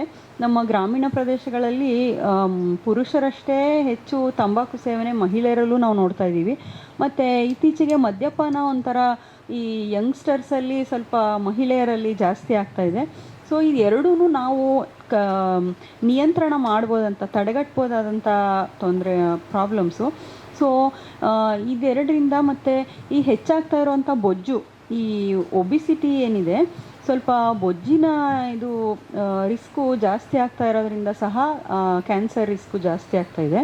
ಮತ್ತು ಇನ್ನೂ ಒಂದು ಇಂಪಾರ್ಟೆಂಟ್ ಏನಂದರೆ ಈ ದೈಹಿಕ ವ್ಯಾಯಾಮ ಎಲ್ಲ ಕಡಿಮೆ ಆಗಿ ನಮ್ಮ ದಿನನಿತ್ಯದ ಚಟುವಟಿಕೆ ಕಡಿಮೆ ಆಗಿ ಈ ಏಜಿಂಗು ಫಾಸ್ಟಾಗಿ ನಾವು ಏಜ್ ಆಗ್ತಾಯಿದ್ದೀವಿ ಅಂತ ಹೇಳ್ತಾರೆ. ಅಂದರೆ ಈ ಕ್ಯಾನ್ಸರ್ ಏನಂದರೆ ಏಜ್ ಆಗ್ತಾ ಜಾಸ್ತಿ ಆಗ್ತಾ ಇರೋಂಥ ಕಾಯಿಲೆ. ಅಂದರೆ ಕೆಲವರು ನಮಗೆ ಪೇಷಂಟ್ಸ್ ಬರ್ತಾರೆ, ಮೇಡಮ್ ಇವರು ಸ್ಮೋಕ್ ಮಾಡಲ್ಲ, ಆಲ್ಕೋಹಾಲ್ ತೊಗೊಳ್ಳಲ್ಲ, ತುಂಬ ಡಿಸಿಪ್ಲಿನ್ ಪರ್ಸನ್ನು, ಇವರಿಗೆ ಕ್ಯಾನ್ಸರ್ ಹೇಗೆ ಬಂತು ಅಂತ ಕೇಳ್ತಾರೆ. ಸೊ ವಯಸ್ಸಾಗ್ತಾ ಅವ್ರು ಎಷ್ಟೇ ಯಾವುದೇ ಥರ ಆಹಾರ ತೊಗೊಂಡ್ರೂ ವಯಸ್ಸಾಗ್ತಾ ಕ್ಯಾನ್ಸರ್ ರಿಸ್ಕು ಜಾಸ್ತಿ ಆಗುತ್ತೆ. ಯಾಕೆ ಅಂದರೆ ವೇರ್ ಆ್ಯಂಡ್ ಟೇರ್, ಅಂದರೆ ನಮ್ಮ ಬಾಡಿ ಹುಟ್ಟಿದಾಗಿಂದ ನಾವು 60 ವರ್ಷದ ತನಕ ಎಷ್ಟೆಲ್ಲ ಅಂದರೆ ನೋವುಗಳನ್ನ ಅನುಭವಿಸಿರುತ್ತೆ. ನಮ್ಮ ಎನ್ವೈರ್ನ್ಮೆಂಟಲ್ ರೇಡಿಯೇಷನ್ ಇರ್ಬೋದು, ಸನ್ಲೈಟ್ ಇರ್ಬೋದು, ಏರ್ ಪೊಲ್ಯೂಷನ್ ಇರ್ಬೋದು, ಮತ್ತು ಆಹಾರದಲ್ಲಿರೋವಂಥ ಕೆಮಿಕಲ್ಸ್ ಇರ್ಬೋದು. ಸೊ ಎಷ್ಟೊಂದೆಲ್ಲ ಇದನ್ನ ಏರುಪೇರುಗಳನ್ನ ದೇಹ ನೋಡಿರುತ್ತೆ. ಮತ್ತು ಪ್ರತಿನಿತ್ಯ ನಮ್ಮ ದೈಹಿಕ ಕ್ರಿಯೆಗಳು, ಕೆಮಿಕಲ್ ರಿಯಾಕ್ಷನ್ಸು ಸಹ ಎಷ್ಟೊಂದು ಆಗ್ತಾ ಇರುತ್ತೆ. ಅದರಿಂದ ಸಹ ವೇರ್ ಆ್ಯಂಡ್ ಟೇರು ಇದ್ದೇ ಇರುತ್ತೆ. ಸೊ ವಯಸ್ಸಾಗ್ತಾ ಕ್ಯಾನ್ಸರ್ ರಿಸ್ಕ್ ಜಾಸ್ತಿ ಆಗುತ್ತೆ. ಬಟ್ ಇತ್ತೀಚಿನ ದಿನಗಳಲ್ಲಿ ಮುಂಚೆ ನಾವು 60 ವರ್ಷದವ್ರಿಗೆ ನೋಡ್ತಾ ಇದ್ದಂಥ ಕ್ಯಾನ್ಸರ್ಗಳನ್ನ 40 ವರ್ಷಕ್ಕೆ ನೋಡ್ತಾ ಇದ್ದೀವಿ. ನಮಗೆ ಆಶ್ಚರ್ಯ ಆಗುತ್ತೆ, ಇದೇನು ಇಷ್ಟು ಸಣ್ಣ ವಯಸ್ಸಿಗೆ ಕ್ಯಾನ್ಸರ್ ಬಂತ ಇವ್ರಿಗೆ ಅಂತ. ಸೊ ಈ ಆಕ್ಸೆಲರೇಟೆಡ್ ಏಜಿಂಗ್ ಅಂದರೆ ಫಾಸ್ಟಾಗಿ ವಯಸ್ಸಾಗ್ತಾ ಇರುತ್ತೆ. 40 ವರ್ಷಕ್ಕೇ ಆಲ್ರೆಡಿ 60 ವರ್ಷದಷ್ಟು ಬಾಡಿ ಕುಂದು ಹೋಗ್ಬಿಟ್ಟಿರುತ್ತೆ. ಸೊ ಈ ಏಜಿಂಗ್ನ ನಾವು ಹೇಗೆ ನಿಯಂತ್ರಣ ಮಾಡೋದು? ಈಗ ಹೇಳ್ತಾರೆ time and tides wait for no one ಅಲ್ವಾ, ವಯಸ್ಸಾಗ್ತಾ ಹೊಟ್ಟೋಗ್ಬಿಡುತ್ತೆ. ಸೊ ಈ ಏಜಿಂಗ್ನ ನಿಯಂತ್ರಣ ಮಾಡೋಕ್ಕೆ ನಾವು ಈ ಏಜ್ ಮಿರಾಕಲ್ ಅಂತ ಕ್ರೀಮ್ ಎಲ್ಲ ಹಚ್ಕೋತೀವಲ್ವ, ಈ ಏಜು ಸ್ವಲ್ಪ ಸಣ್ಣ ವಯಸ್ಸಂಗೆ ಕಾಣೋ ಥರ. ಸೊ ಅದೆಲ್ಲ ಸ್ವಲ್ಪ ಜಸ್ಟು ನಿಮಗೆ ತೋರಿಕೆಗೆ ಅದು ಏಜು ಕಡಿಮೆ ಕಾಣ್ಬೋದು, ಆದರೆ ನಮ್ಮ ಬಾಡಿ ಸದೃಢವಾಗಿ ಏಜು ನಮ್ಗೆ 40 ವರ್ಷ ಅಂದರೆ 40 ವರ್ಷದಾಗೆ ಮೇಂಟೈನ್ ಆಗಬೇಕಂದ್ರೆ ವ್ಯಾಯಾಮ. ನಾವು ಈ ಮೇಡಮ್ ಹೇಳಿದ್ರು ಜಡತ್ವ ಎಲ್ಲ ಹೈಪೋಥೈರಾಯ್ಡಿಸಮಲ್ಲಿ ಬರುತ್ತೆ ಅಂತ, ಬಟ್ ನಾವು ಎಷ್ಟು ಮಷಿನ್ಗಳ ಮೇಲೆ ಡಿಪೆಂಡ್ ಆಗಿಬಿಟ್ಟಿದ್ದೀವಿ ಅಂದರೆ ನಾವು ಅಲೆಕ್ಸಾ ಟಿ ವಿ ಆನ್ ಮಾಡು ಅಂತ ಹೇಳ್ತೀವಿ.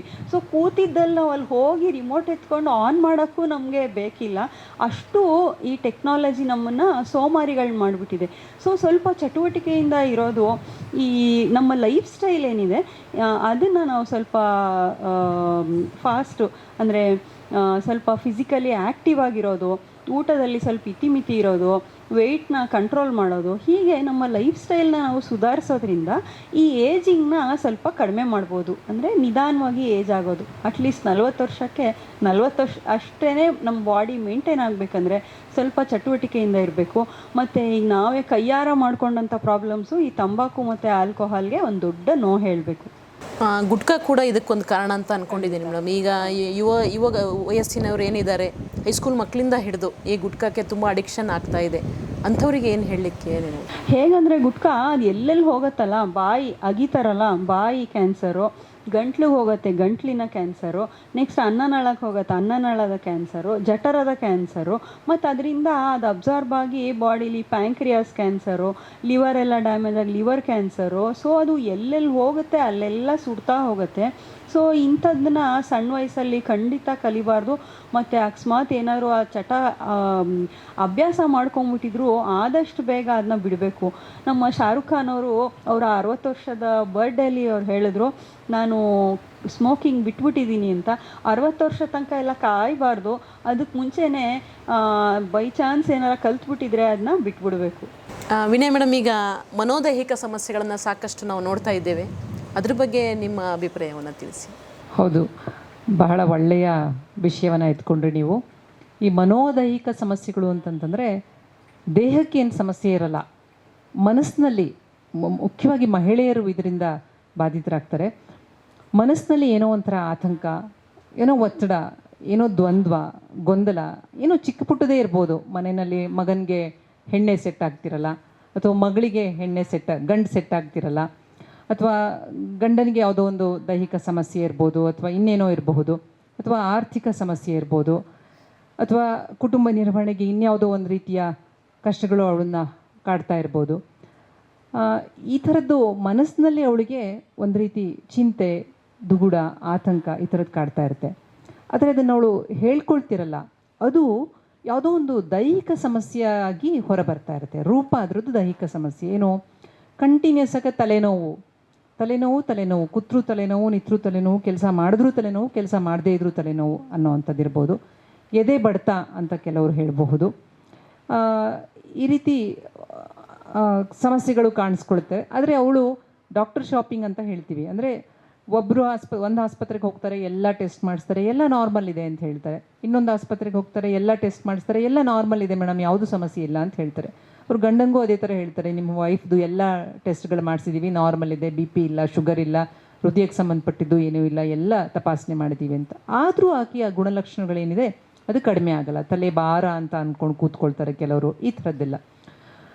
ಆಮೇಲೆ ಅದಕ್ಕೆ ಅಂಥದ್ದನ್ನು ನಾವು ಮನೋದೈಹಿಕ ಸಮಸ್ಯೆಗಳು ಅಂತ ಹೇಳ್ತೀವಿ. ಇದ್ರ ಬಗ್ಗೆ ಪ್ರತಿಯೊಬ್ಬರು ತಿಳ್ಕೊಂಡಿರಬೇಕು. ಅಂದರೆ ಎಲ್ಲ ವರದಿಗಳೂ ನೆಗೆಟಿವ್ ಬಂದ್ರೂ ಕೂಡ ಈ ಸಮಸ್ಯೆಗಳು, ದೈಹಿಕ ಗುಣಲಕ್ಷಣಗಳು ಕಡಿಮೆ ಆಗ್ತಿಲ್ಲ ಅಂದರೆ ಅವಳಿಗೆ ಮನಸ್ಸಿನಲ್ಲಿ ಏನೋ ಬಾಧಿಸ್ತಾ ಇರ್ಬೋದಾ, ಅವಳಿಗೆ ಮನಸ್ಸಿನಲ್ಲಿ ಏನೋ ಒಂದು ದ್ವಂದ್ವನೋ, ಏನೋ ಒಂದು ಚಿಂತೆ, ಹೇಳ್ಕೊಳ್ಳೆ ಆಗದೆ ಇರುವಂಥ ಚಿಂತೆ ಇರಬಹುದಾ ಅನ್ನೋದನ್ನು ಕುಟುಂಬದ ಸದಸ್ಯರು ಅರಿತಿರಬೇಕು.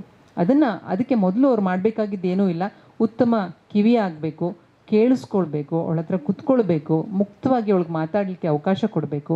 ಪರಿಹಾರ ಎಷ್ಟೊಂದಕ್ಕೆ ಅವರಲ್ಲೇ ಇರುತ್ತೆ, ಅದನ್ನು ಸೂಚಿಸಬೇಕು.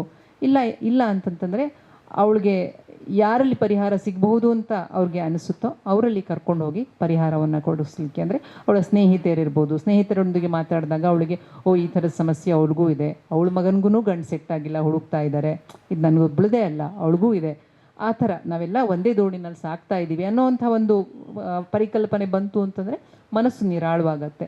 ಇಂಥದ್ದನ್ನು ಕುಟುಂಬದ ಸದಸ್ಯರು ಮಾಡಬೇಕಾಗತ್ತೆ. ಇದ್ರ ಜೊತೆಯಲ್ಲಿ ಇನ್ನೊಂದು ನಾನು ಹೇಳಬೇಕು, ಬಿಂಜ್ ಈಟಿಂಗ್ ಅಂತ ನೀವು ಕೇಳಿದಿರೋ ಇಲ್ಲೋ ಗೊತ್ತಿಲ್ಲ. ಈ ಮನಸ್ಸಿನಲ್ಲಿ ಅದು ಏನು ಒಂಥರ ತುಮುಲ ಇರುತ್ತೆ, ಅದರಿಂದ ಹೊರಗೆ ಬರ್ಲಿಕ್ಕೆ ಆಕೆ ಏನು ಮಾಡ್ತಾಳೆ, ಅಡುಗೆ ಮನೆಗೆ ಹೋಗ್ತಾಳೆ, ಆ ಡಬ್ಬದಲ್ಲಿ ಏನಿರುತ್ತೋ ಮುಖ್ಯವಾಗಿ ಹೈ ಕ್ಯಾಲೋರಿ ಫುಡ್ನೇ ಅವ್ರು ಆ ಸಮಯದಲ್ಲಿ ತಿನ್ನೋವಂಥದ್ದು, ಕರೆದ ತಿಂಡಿಗಳು, ಕೋಡ್ಬಳೆ, ಚಕ್ಲಿ, ಡ್ರೈ ಫ್ರೂಟ್ಸು, ಇಂಥದನ್ನ ಒಂದು ಹಿಡಿ ತೊಗೊಳ್ಳೋದು ಬಾಯಿಗೆ ಹಾಕ್ಕೊಳ್ಳೋದು, ಒಂದು ಹಿಡಿ ತೊಗೊಳ್ಳೋದು ಬಾಯಿಗೆ ಹಾಕ್ಕೊಳ್ಳೋದು. ಅವಳಿಗೂ ಗೊತ್ತಿರುತ್ತೆ ಆ ಥರ, ಅಂದರೆ ಆ ಥರ ಅನವಶ್ಯಕ ತಿನ್ನಬಾರ್ದು, ನಾನು ಊಟದ ಮಧ್ಯದಲ್ಲಿ ಆ ಥರ ಎಕ್ಸ್ಟ್ರಾ ಫುಡ್ ತೊಗೊಳ್ಬಾರ್ದು ಅನ್ನೋವಂಥ ಅರಿವು ಅವಳಿಗೂ ಇರುತ್ತೆ. ಆದರೆ ಆ ಮನಸ್ಸಿನ ಒತ್ತಡದಿಂದ ಹೊರಗೆ ಬರಲಿಕ್ಕೆ ಅವಳು ಆಯ್ಕೊಳ್ಳೋವಂಥ ಮಾರ್ಗ ಅದು. ಇದನ್ನು ನಾವು ಬಿಂಜ್ ಈಟಿಂಗ್ ಅಂತ ಹೇಳಿ ಕರಿತೀವಿ. ಇದರಿಂದ ಏನಾಗುತ್ತೆ, ದೇಹದ ತೂಕ ಮೇಡಮ್ ಹೇಳ್ದಂಗೆ 45 ನಂತರ ನಮಗೆ ಕ್ಯಾಲೋರಿ ರಿಕ್ವೈರ್ಮೆಂಟ್ ತುಂಬ ಕಡಿಮೆ ಇರುತ್ತೆ. ಈ ರೀತಿ ಎಕ್ಸೆಸ್ ಕ್ಯಾಲೋರಿ ಊಟ ನಾವು ತಿಂಡಿ ತಿನಿಸುಗಳನ್ನು ತಿಂತಾ ಹೋದಾಗ ಅದು ನಮಗೆ ಬೊಜ್ಜಾಗಿ ಅಧಿಕ ದೇಹದ ತೂಕವಾಗಿ ಮಾರ್ಪಾಡಾಗುತ್ತೆ. ಅದು ಮತ್ತೆ ಅವಳನ್ನು ಕುಗ್ಗಿಸುತ್ತೆ. ಅಯ್ಯೋ ಇದೇನು ದಪ್ಪ ಆಗ್ತಾ ಇದ್ದೀನಿ, ಎಲ್ಲೋ ಹೊರಗಡೆ ಹೋದಾಗ ಗೆಳತಿಯರು ಹೇಳ್ತಾರೆ ಇದೇನು ದಪ್ಪ ಆಗಿದೆಯಾ ನೀನು ಅಂತ, ಬ್ಲೌಸ್ಗಳಾಗಲ್ಲ, ಡ್ರೆಸ್ ಆಗಲ್ಲ. ಅದರಿಂದ ಆಕೆ ಮತ್ತೆ ಕುಗ್ಗಿ ಹೋಗ್ತಾಳೆ. ಮತ್ತೆ ಅದು ಒಂಥರ ವಿಸಿಯಸ್ ಸೈಕಲ್ ಅಂತ ಹೇಳ್ತೀವಿ ನಾವು, ಒಂದು ಚಕ್ರದ ಥರ ಅವಳನ್ನು ಸುತ್ತುವರೆದು ಬಿಡುತ್ತೆ. ಇದ್ರ ಬಗ್ಗೆ ಆಕೆಗೂ ಅರಿವಿರಬೇಕು. ಹಾಗೆ ಅದು ಅವಳಿಗಿಂತ ಮುಖ್ಯವಾಗಿ ಕುಟುಂಬದ ಸದಸ್ಯರಿಗೆ ಇದ್ರ ಬಗ್ಗೆ ತಿಳಿದಿರಬೇಕು, ಯಾಕೆ ಈ ಥರ ಆಗ್ತಾ ಇದೆ, ಏನು ಸಮಸ್ಯೆ ಕಾಡ್ತಾ ಇದೆ ಅಂತ. ಇದಕ್ಕೆ ಸೂಕ್ತ ಪರಿಹಾರವನ್ನು ಕಂಡುಕೊಳ್ಳಲು ಎಲ್ಲರೂ ಮುಂದೆ ಬರಬೇಕು. ಅಪರ್ಣ ಮೇಡಮ್, ಈಗ ಕ್ಯಾನ್ಸರ್ ಅಥವಾ ಇತರೆ ಗುಣಪಡಿಸಲಾಗದಂಥ ಕಾಯಿಲೆಗಳಿಗೆ ನಮ್ಮ ಸರ್ಕಾರ ಇತ್ತೀಚೆಗೆ ದಯಾಮರಣವನ್ನು ನೀಡಬಹುದು ಅನ್ನೋ ಒಂದು ಹೊಸ ಕಾನೂನನ್ನು ತಂದಿದೆ. ಇದ್ರ ಬಗ್ಗೆ ನಿಮ್ಮ ಅಭಿಪ್ರಾಯ ತಿಳಿಸಿ. ಈ ದಯಾಮರಣ ಏನಂದರೆ, ಒಂದು ಸ್ಟೇಟಲ್ಲಿ ಜಡ್ಜು ಅದಕ್ಕೆ ಹ್ಞೂ ಅಂತ ಹೇಳಿದ್ದಾರೆ. ಬಟ್ ಇದು ಯೂನಿವರ್ಸಲ್ ಆಗಿ, ಅಂದರೆ ಎಲ್ಲ ಸ್ಟೇಟ್ಸು ಇದಕ್ಕೆ ಒಪ್ಪಿಗೆ ಕೊಡುತ್ತಾ ಅಂತ ಒಂದು ಪ್ರಶ್ನೆ. ಮತ್ತು ಇನ್ನೊಂದು ನನ್ನ ಪ್ರಶ್ನೆ ಇದಕ್ಕೇನೆಂದರೆ, ನಿಜವಾಗ್ಲೂ ಅವ್ರಿಗೆ ದಯಾಮರಣ ಕೊಡಬೇಕಾ ಅಂತ ಇನ್ನೊಂದು ಪ್ರಶ್ನೆ. ಅಂದರೆ ಕ್ಯಾನ್ಸರಲ್ಲಿ ಎಸ್ಪೆಷಲಿ ತುಂಬ ಸಿವಿಯರ್ ಪೇಯ್ನ್ ಇರುತ್ತೆ. ಆ ಪೇಯ್ನ್ನ ಕಂಟ್ರೋಲ್ ಮಾಡೋಕ್ಕೆ ಆ್ಯಕ್ಚುಲಿ ತುಂಬ ಮೆಡಿಕೇಷನ್ಸ್, ಅಂದರೆ ಮೆಡಿಸಿನ್ಸ್ ಇರ್ಬೋದು. ನಾವು ಈ ನಾರ್ಕೋಟಿಕ್ ಅನಾಲ್ಜೆಸಿಕ್ಸ್ ಅಂತ ಹೇಳ್ತೀವಿ, ಅಂದರೆ ಈ ಮಾರ್ಫಿನು, ಕೆಲವು ಮೆಡಿಸಿನ್ಸಿಂದ ಈ ಪೇಯ್ನ್ನ ನಾವು ಕಂಟ್ರೋಲ್ ಮಾಡ್ಬೋದು, ಅವರ ದುಃಖನ ನಾವು ಕಡಿಮೆ ಮಾಡ್ಬೋದು. ಸೊ ನಮ್ಮ ಭಾರತದಲ್ಲಿ ಏನಾಗ್ತಾ ಇದೆ, ಅವರು ಒಂದು ಸತಿ ಕ್ಯಾನ್ಸರ್ ಸ್ಪೆಷಲಿಸ್ಟ್ ಹತ್ರ ಬಂದು ತೋರಿಸ್ತಾರೆ. ನಾವು ಹೇಳ್ತೀವಿ ಇದು ಸ್ಟೇಜ್ 4 ಅಂತ. ಸೊ ಅದರಿಂದ ಹೆದರಿಕೆಯಿಂದನೇ ಅವರು ಮನೇಲೇ ಉಳಿದ್ಬಿಡ್ತಾರೆ. ಅವರು ಟ್ರೀಟ್ಮೆಂಟ್ ತೊಗೊಳ್ದಲೇ ತುಂಬ ನರಳಾಡ್ತಾರೆ ಮನೇಲಿ. ಸೊ ಈ ಥರ ಅವರು ನರಳಿ ಅದಕ್ಕೆ ದಯಾಮರಣಕ್ಕೆ ಮೊರೆ ಹೋಗೋದು ಅದಕ್ಕೆ ಆನ್ಸರ್ ಅಲ್ಲವೇ ಅಲ್ಲ ಅಂತ ಅನಿಸುತ್ತೆ. ಈಗ ಕಾಲ ಬದಲಾಗಿರೋವಾಗ ಅವರು ಟ್ರೀಟ್ಮೆಂಟ್ ತೊಗೊಂಡು ಒಂದು ಒಳ್ಳೆಯ ಸ್ಥಿತಿಯಲ್ಲಿ, ಅಂದರೆ ನೋವಿಲ್ದಲೆ, ನರಳಾಡ್ದಲೆ ಅವರು ಚೆನ್ನಾಗಿರೋ ಅಂಥ ಸಿಚುವೇಶನು. ಸೊ ನಮಗೆ ಒಬ್ಬರು ಪೇಷಂಟ್ ಬಂದಿದ್ದರು, ಸ್ಟೇಜ್ 4 ಲಾಸ್ಟ್ ಸ್ಟೇಜ್ ಕ್ಯಾನ್ಸರು, ತುಂಬ ಹರಡ್ಬಿಟ್ಟಿದೆ. ಅದಕ್ಕೆ ನಾವು ಟ್ರೀಟ್ಮೆಂಟ್ ಸ್ಟಾರ್ಟ್ ಮಾಡಿದ್ವಿ. ಸ್ಟೇಜ್ 4 ಆಗಿದ್ರೂ ಸಹ ಆ ಕ್ಯಾನ್ಸರ್ ಟ್ರೀಟ್ಮೆಂಟು ಇತ್ತೀಚೆಗೆ ಎಷ್ಟು ಚೆನ್ನಾಗಿದೆ ಅಂದರೆ, ಹರಡಿದ್ದ ಕ್ಯಾನ್ಸರ್ ಎಲ್ಲ ಕರಗ್ತು. ಅದು ಬ್ರೆಸ್ಟ್ ಕ್ಯಾನ್ಸರು, ಸ್ತನದಲ್ಲಿರೋ ಗೆಡ್ಡೆನೂ ಕರಗೋಯ್ತು. ಆಮೇಲೆ ನಾವು ಅದಕ್ಕೆ ಆಪ್ರೇಷನ್ ಮಾಡಿ ಅದು ಆಪ್ರೇಷನ್ನು ಆಯಿತು. ಟ್ರೀಟ್ಮೆಂಟ್ ಎಲ್ಲ ತೊಗೊಂಡು ತುಂಬ ಚೆನ್ನಾಗಿ ಗುಣ ಆಗಿದ್ದಾರೆ. ಟೀಚರ್ ನೀವು ಅವರು ಸ್ಕೂಲಲ್ಲಿ ನೋಡಿದ್ರೆ ಇವ್ರು ಪೇಷಂಟ್ ಇರ್ಬೋದು ಅಂತ ನೀವು ಹೇಳೋಕ್ಕೆ ಆಗಲ್ಲ. ಸೊ ಈ ಸೈನ್ಸ್ ಮತ್ತು ಟೆಕ್ನಾಲಜಿ ಇಷ್ಟೊಂದೆಲ್ಲ ಇಂಪ್ರೂವ್ ಆಗ್ತಾ ಇರೋವಾಗ ನಾವು ಈ ದಯಾಮರಣದ ಬಗ್ಗೆ ಖಂಡಿತ ಯೋಚನೆ ಮಾಡಬಾರ್ದು. ಅವರು ಯಾವುದೇ ಪೇಷಂಟ್ ಆಗಲಿ, ನಿಮ್ಗೆ ಯಾವುದೇ ಸ್ಟೇಜ್ ಆಗಲಿ, ನೀವು ಅದಕ್ಕೆ ನಾವು ಹೋರಾಡಬೇಕು, ನಾವು ಫೈಟ್ ಮಾಡ್ತೀವಿ ಅಂತ ಖಂಡಿತ ಯೋಚನೆ ಮಾಡಬೇಕು. ಈ ಜೀವ ಹೇಗೆ ಅಂದರೆ, ಈಗ ತಾಯಂದ್ರಿಗೆ ಎಲ್ಲರಿಗೂ ಗೊತ್ತಿರುತ್ತೆ. ಎಷ್ಟೊಂದು ಜನ ಏನೋ ಕಾರಣಕ್ಕೆ ಈಗ ನೀವು ಅಬಾರ್ಷನ್ ಮಾಡಿಸ್ಕೋಬೇಕು, ಈ ಮಗುಗೆ ಈ ಥರ ಕಾಯಿಲೆ ಇರ್ಬೋದು ಅಂದರೂ ತಾಯಿರು ಒಪ್ಪಲ್ಲ ಅಬಾರ್ಷನ್ ಮಾಡ್ಸೋಕ್ಕೆ. ಸೊ ಜೀವ ಅಷ್ಟು ಒಂಥರ ಅಮೂಲ್ಯವಾದಂಥದ್ದು. ಅದನ್ನು ನಾವು ಖಂಡಿತ ದಯಾಮರಣಕ್ಕೆ ಖಂಡಿತ ಮೊರೆ ಹೋಗಬಾರ್ದು. ಮತ್ತು ಅದಕ್ಕೆ ಒಬ್ಬರು ತಜ್ಞ ವೈದ್ಯರ ಹತ್ರ ನೀವು ಸಂಪರ್ಕ ಮಾಡಬೇಕು. ಕೆಲವ್ರು ಏನಂದ್ರೆ, ಈಗ ಸ್ಟೇಜ್ 4ಅಲ್ಲಿ ನಾನು ಕೀಮೋಥೆರಪಿ ಕೊಡಬೇಕು ಅಂದ್ಬಿಟ್ರೆ ಕೆಲವ್ರು ಭಯ ಪಟ್ಬಿಡ್ತಾರೆ, ಕೀಮೋಥೆರಪಿ ನಮ್ಗೆ ಬೇಡ ಅಂತ ಹೇಳ್ತಾರೆ. ಸೊ ನಿಮಗೆ ಒಬ್ಬರು ತಜ್ಞರು ಹೇಳಿದ್ದು ಇಷ್ಟ ಆಗಲಿಲ್ಲ, ಅವ್ರು ಹೇಳಿದ ಟ್ರೀಟ್ಮೆಂಟು ನಿಮಗೆ ಒಪ್ತಾ ಇಲ್ಲ ಅಂತಂದರೆ ಒಂದು ಸೆಕೆಂಡ್ ಒಪಿನಿಯನ್ ತೊಗೊಳ್ಳಿ, ಇನ್ನೊಬ್ಬರು ಡಾಕ್ಟರ್ ಹತ್ರ ಕೇಳಿ. ಅವ್ರು ಹೇಳಿದ್ದು, ಕೆಲವರು ಇದಕ್ಕೆ ಓಕೆ ರೇಡಿಯೋಥೆರಪಿಲಿ ಇದು ಆಗತ್ತೆ ಅಂತಂದರೆ ಆ ಟ್ರೀಟ್ಮೆಂಟ್ ತೊಗೊಳ್ಳಿ. ಸೊ ಕ್ಯಾನ್ಸರ್ಗೆ ಎಷ್ಟೊಂದು ಒಳ್ಳೊಳ್ಳೆ ಟ್ರೀಟ್ಮೆಂಟ್ ಇದೆ. ಈಗ ಬರೀ ಕೀಮೋಥೆರಪಿ, ರೇಡಿಯೋಥೆರಪಿ ಎಲ್ಲ ನಾವು ಇಮ್ಯುನೋಥೆರಪಿ ಅಂತ ಕೊಡ್ತಾ ಇದ್ದೀವಿ. ಅವರ ಬಾಡಿ ಇಮ್ಯುನಿಟಿನ ಬೂಸ್ಟ್ ಮಾಡಿ ಕ್ಯಾನ್ಸರ್ನ ಕಂಟ್ರೋಲ್ ಮಾಡ್ಬೋದು. ಸೊ ಇಷ್ಟೆಲ್ಲ ಒಳ್ಳೆ ಟ್ರೀಟ್ಮೆಂಟ್ ಇರೋವಾಗ ದಯಾಮರಣದ ಬಗ್ಗೆ ನೀವು ಯೋಚನೆನೂ ಮಾಡಬಾರ್ದು. ಕ್ಯಾನ್ಸರ್ ಪೇಷಂಟ್ಸು ಖಂಡಿತ ಇದು ಯೋಚನೆ ಮಾಡಬಾರ್ದು. ಅವರಲ್ಲಿ ಒಂದು ಪಾಸಿಟಿವಿಟಿ, ಒಂದು ಆಶಾವಾದ ಇರಬೇಕು. ಈವನ್ ಸ್ಟೇಜ್ 4 ಆದರೂ ಅದನ್ನ ಫೈಟ್ ಮಾಡಿ ತುಂಬ ಚೆನ್ನಾಗಿರೋವಂಥ ನಿದರ್ಶನಗಳು ತುಂಬ ಇದೆ. ಸೊ ನಮ್ಮ ಕ್ಯಾನ್ಸರ್ ಪೇಷಂಟ್ಸ್ಗಂತೂ ಈ ದಯಾಮರಣ ಖಂಡಿತ ಅಲ್ಲ. ಯಾವುದೇ ಪೇಷಂಟ್ ಇರ್ಬೋದು, ಪಾಸಿಟಿವ್ ಥಿಂಕಿಂಗನ್ನು ಬೆಳೆಸ್ಕೊಳ್ಳೋದ್ರ ಮೂಲಕ ನಾನು ಕ್ಯಾನ್ಸರ್ನ ನಾನು ಮೆಟ್ಟಬಲ್ಲೆ ಅಥವಾ ಅದನ್ನು ಎದುರಿಸಬಲ್ಲೆ ಅನ್ನೋ ಒಂದು ಮನಸ್ಸನ್ನು ಗಟ್ಟಿ ಸ್ಥಿತಿಗೆ ಬರೋದ್ರ ಮೂಲಕ ಇದನ್ನು ಫೇಸ್ ಮಾಡ್ಬೋದು ಅಂತ ನೀವು ಹೇಳ್ತಾ ಇದ್ದೀರಾ. ಖಂಡಿತ ಇದೊಂದು ಆಶಾಭಾವನೆ ಇರುವಂಥ ಸಂಕೇತ. ವಿನಯ್ ಮೇಡಮ್, ಈಗ ನಮ್ಮ ಭಾರತೀಯ ಸಂಸ್ಕೃತಿಗೆ ಸ್ವಲ್ಪ ಭಿನ್ನವಾಗಿ ಈಗಿನ ಹೆಣ್ಮಕ್ಳು ತಮ್ಮ ಲೈಫ್ ಸ್ಟೈಲಿಗೆ ಒಗ್ಕೊಳ್ತಾ ಇದ್ದಾರೆ. ಅಂದರೆ ನನಗೆ ಮದುವೆನೇ ಬೇಡ, ಅಥವಾ ಮದುವೆ ಆದರೂ ಕೂಡ ಮಕ್ಕಳು ಬೇಡ, ಅಥವಾ ಲಿವಿಂಗ್ ಟುಗೆದರ್ ಅನ್ನೋ ಒಂದು ಸಿಸ್ಟಮ್ಗೆ ಅವರು ಒಗ್ಗೊಳ್ತಾ ಇದ್ದಾರೆ. ಇದ್ರ ಬಗ್ಗೆ ನಿಮ್ಮ ಒಂದು ಅನಿಸಿಕೆಯನ್ನು ಹೇಳಿ. ಹೌದು, ಇತ್ತೀಚಿನ ದಿನಗಳಲ್ಲಿ ಈ ರೀತಿಯ ಸಂಸ್ಕೃತಿ, ಈ ರೀತಿಯ ಕಲ್ಚರ್ಸು ಹುಟ್ಕೊಂಡಿರುವಂಥದ್ದು ನಾವು ನೋಡ್ತಾ ಇದ್ದೀವಿ. ಮುಖ್ಯವಾಗಿ ಮೆಟ್ರೋಪಾಲಿಟನ್ ಸಿಟೀಸಲ್ಲಿ ಈ ಥರದ್ದು ಕಂಡುಬರ್ತಾ ಇದೆ. ಇದಕ್ಕೆ ಮುಖ್ಯ ಕಾರಣ ಮಹಿಳೆಯರು ಆರ್ಥಿಕವಾಗಿ ಸ್ವಾವಲಂಬಿಗಳಾಗ್ತಾ ಇರುವಂಥದ್ದು. ಹಿಂದೆಲ್ಲ ಏನಾಯಿತು ಅಂತಂತಂದರೆ ಒಂದು ಮ್ಯಾಕ್ಸಿಮಮ್ ಅಂದರೆ ಒಂದು ಡಿಗ್ರಿ ಏನಾದರೂ ಮಾಡಿಸ್ತಾ ಇದ್ರು, ಓದು ಬರಹ ಗೊತ್ತಿರಲಿ ಅನ್ನೋ ಅಂತ ಒಂದೇ ಕಾರಣಕ್ಕೆ. ಆದರೆ ಯಾವ ರೀತಿಯ ಆರ್ಥಿಕ ಸ್ವಾವಲಂಬನೆ ಇರ್ತಿರಲಿಲ್ಲ. ಮನೆಯಲ್ಲಿ ನೋಡಿ ಕೊಟ್ಟಿರೋವಂಥ ಗಂಡಿಗೆ ಮದುವೆ ಮಾಡ್ಕೊಳ್ತಾ ಇದ್ರು, ಹೊಂದ್ಕೋತಾ ಇದ್ರು.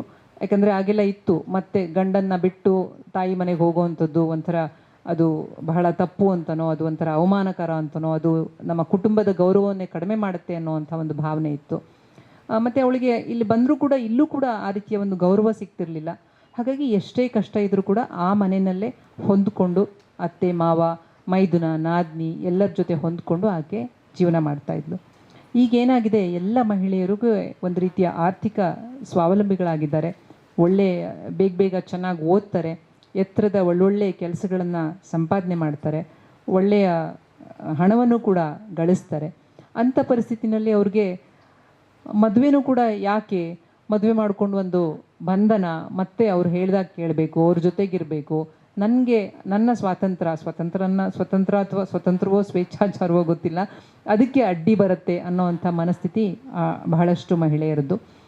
ಹೇಗೋ ಈಗ ಅಂದರೆ ಈ ಲೈಂಗಿಕ ಸುಖ ಬೇಕು ಅನ್ನೋವಂಥದ್ದಕ್ಕೆ ನಾನು ಲಿವಿಂಗ್ ಟುಗೆದರ್ ಅದನ್ನು ಆಯ್ಕೆ ಮಾಡ್ಕೊಳ್ಬೋದು. ಯಾರ್ದೋ ಜೊತೆಗೆ ಯಾವುದೇ ಕಟ್ಟುಪಾಡು ಇಲ್ಲ, ನನಗೆ ಎಷ್ಟು ದಿನ ಬೇಕೋ ಅಷ್ಟು ದಿನ ಜೊತೆಗಿರೋವಂಥದ್ದು, ಮತ್ತು ಬೇಡ ಅಂತಂದಾಗ ಹೊರ ಬರುವಂಥದ್ದು. ಈ ಥರದ್ದನ್ನು ಮಹಿಳೆಯರು ಇತ್ತೀಚಿನ ದಿನಗಳಲ್ಲಿ, ಅದರಲ್ಲೂ ಕೂಡ ಸಿಟೀಸಲ್ಲಿ, ಮೆಟ್ರೋಪಾಲಿಟನ್ ಸಿಟೀಸಲ್ಲಿ ಆಯ್ಕೆ ಮಾಡ್ಕೊಳ್ತಾ ಇದ್ದಾರೆ. ಹಾಗೆ ಅಕಸ್ಮಾತ್ ಮದುವೆ ಆದರೂ ಕೂಡ, ಯಾವುದೋ ಒಂದು ಕಾರಣಕ್ಕೆ ಕಟ್ಟು ಬಿದ್ದು ಮದುವೆ ಆದರೂ ಕೂಡ ಮಕ್ಕಳು ಬೇಡ, ಮತ್ತೆ ಬಂಧನ, ಮತ್ತೆ ಆ ಮಕ್ಕಳನ್ನು ಸಾಕುವಂಥದ್ದು, ಅವ್ರಿಗೆ ಓದು ಬರಹ ಮಾಡಿಸೋವಂಥದ್ದು, ಅದೆಲ್ಲ ಕಟ್ಟುಪಾಡುಗಳು ತನಗೆ ಬೇಡ, ತಾನು ಸ್ವತಂತ್ರವಾಗಿರಬೇಕು ಅನ್ನೋವಂಥ ಹಂಬಲ ಇತ್ತೀಚಿನ ಮಹಿಳೆಯರಲ್ಲಿ ಹೆಚ್ಚಾಗ್ತಾ ಇದೆ. ವೆಸ್ಟರ್ನೈಸ್ ಆಗ್ತಿದ್ದೀವಿ ಅಂತ ನಾವು ಹೇಳ್ಬೋದು. ಹಿಂದೆ ಅಮೇರಿಕಾ ಮತ್ತು UK ಆ ಥರ ಇತ್ತಂತೆ. ಆದರೆ ಈಗ ಅವರು ಭಾರತೀಯ ಸಂಸ್ಕೃತಿಯನ್ನು ಅಳವಡಿಸ್ಕೊಳ್ಳುವಂಥ ಪ್ರಯತ್ನ ಮಾಡ್ತಿದ್ದಾರೆ ಅಂತ ನಾವು ಈಗ ಲಿಟ್ರೇಚರ್ಗಳಲ್ಲಿ ಅಲ್ಲಿ ಇಲ್ಲಿ ಓದ್ತೀವಿ. ಆದರೆ ನಮ್ಮ ಭಾರತೀಯ ನಾರಿಯರು, ಮಹಿಳೆಯರು ಆ ರೀತಿಯದಕ್ಕೆ ಒಲವನ್ನು ತೋರಿಸ್ತಾ ಇದ್ದಾರೆ. ಇದು ಎಷ್ಟು ಸರಿ ಎಷ್ಟು ತಪ್ಪು ಅಂತ ಹೇಳೋಷ್ಟು ಒಂದು ಸ್ಥಿತಿನಲ್ಲಿ ನಾನಿಲ್ಲ. ಆದರೆ ನನಗೆ ವೈಯಕ್ತಿಕವಾಗಿ ಅನಿಸೋದು ಅದು ಸರಿಯಲ್ಲ. ನಾವು ಭಾರತದಲ್ಲಿ ನಾವು ಏನು ಹಿಂದೆ ಅನುಸರಿಸ್ಕೊಂಡು ಬಂದಿದ್ವಿ ಅಂತ ಕುಟುಂಬ ಪದ್ಧತಿ ಇರ್ಬೋದು, ಜೀವನ ಮೌಲ್ಯಗಳನ್ನು ಕಾಪಾಡಿಕೊಂಡು, ಗುರು ಹಿರಿಯರಲ್ಲಿ ಒಂದು ರೀತಿಯ ಗೌರವ, ಶ್ರದ್ಧೆ ಭಾವನೆಯನ್ನು ಇಟ್ಕೊಂಡು ಒಟ್ಟಾಗಿ ಹೋಗುವಂಥ ಒಂದು ಆ ಪರಿಕಲ್ಪನೆ ಏನಿದೆ, ಆ ಒಂದು ಕುಟುಂಬ ಪದ್ಧತಿ ಏನಿದೆ, ಅದೇ ಮುಂದೂ ಅಂದರೆ ಲಾಂಗ್ ಸಸ್ಟೈನಿಂಗ್ ಅಂತ ಹೇಳ್ತೀವಲ್ಲ, ಅದೇ ಮುಂದೇನೂ ಇರಬೇಕಾಗಿರುವಂಥದ್ದು.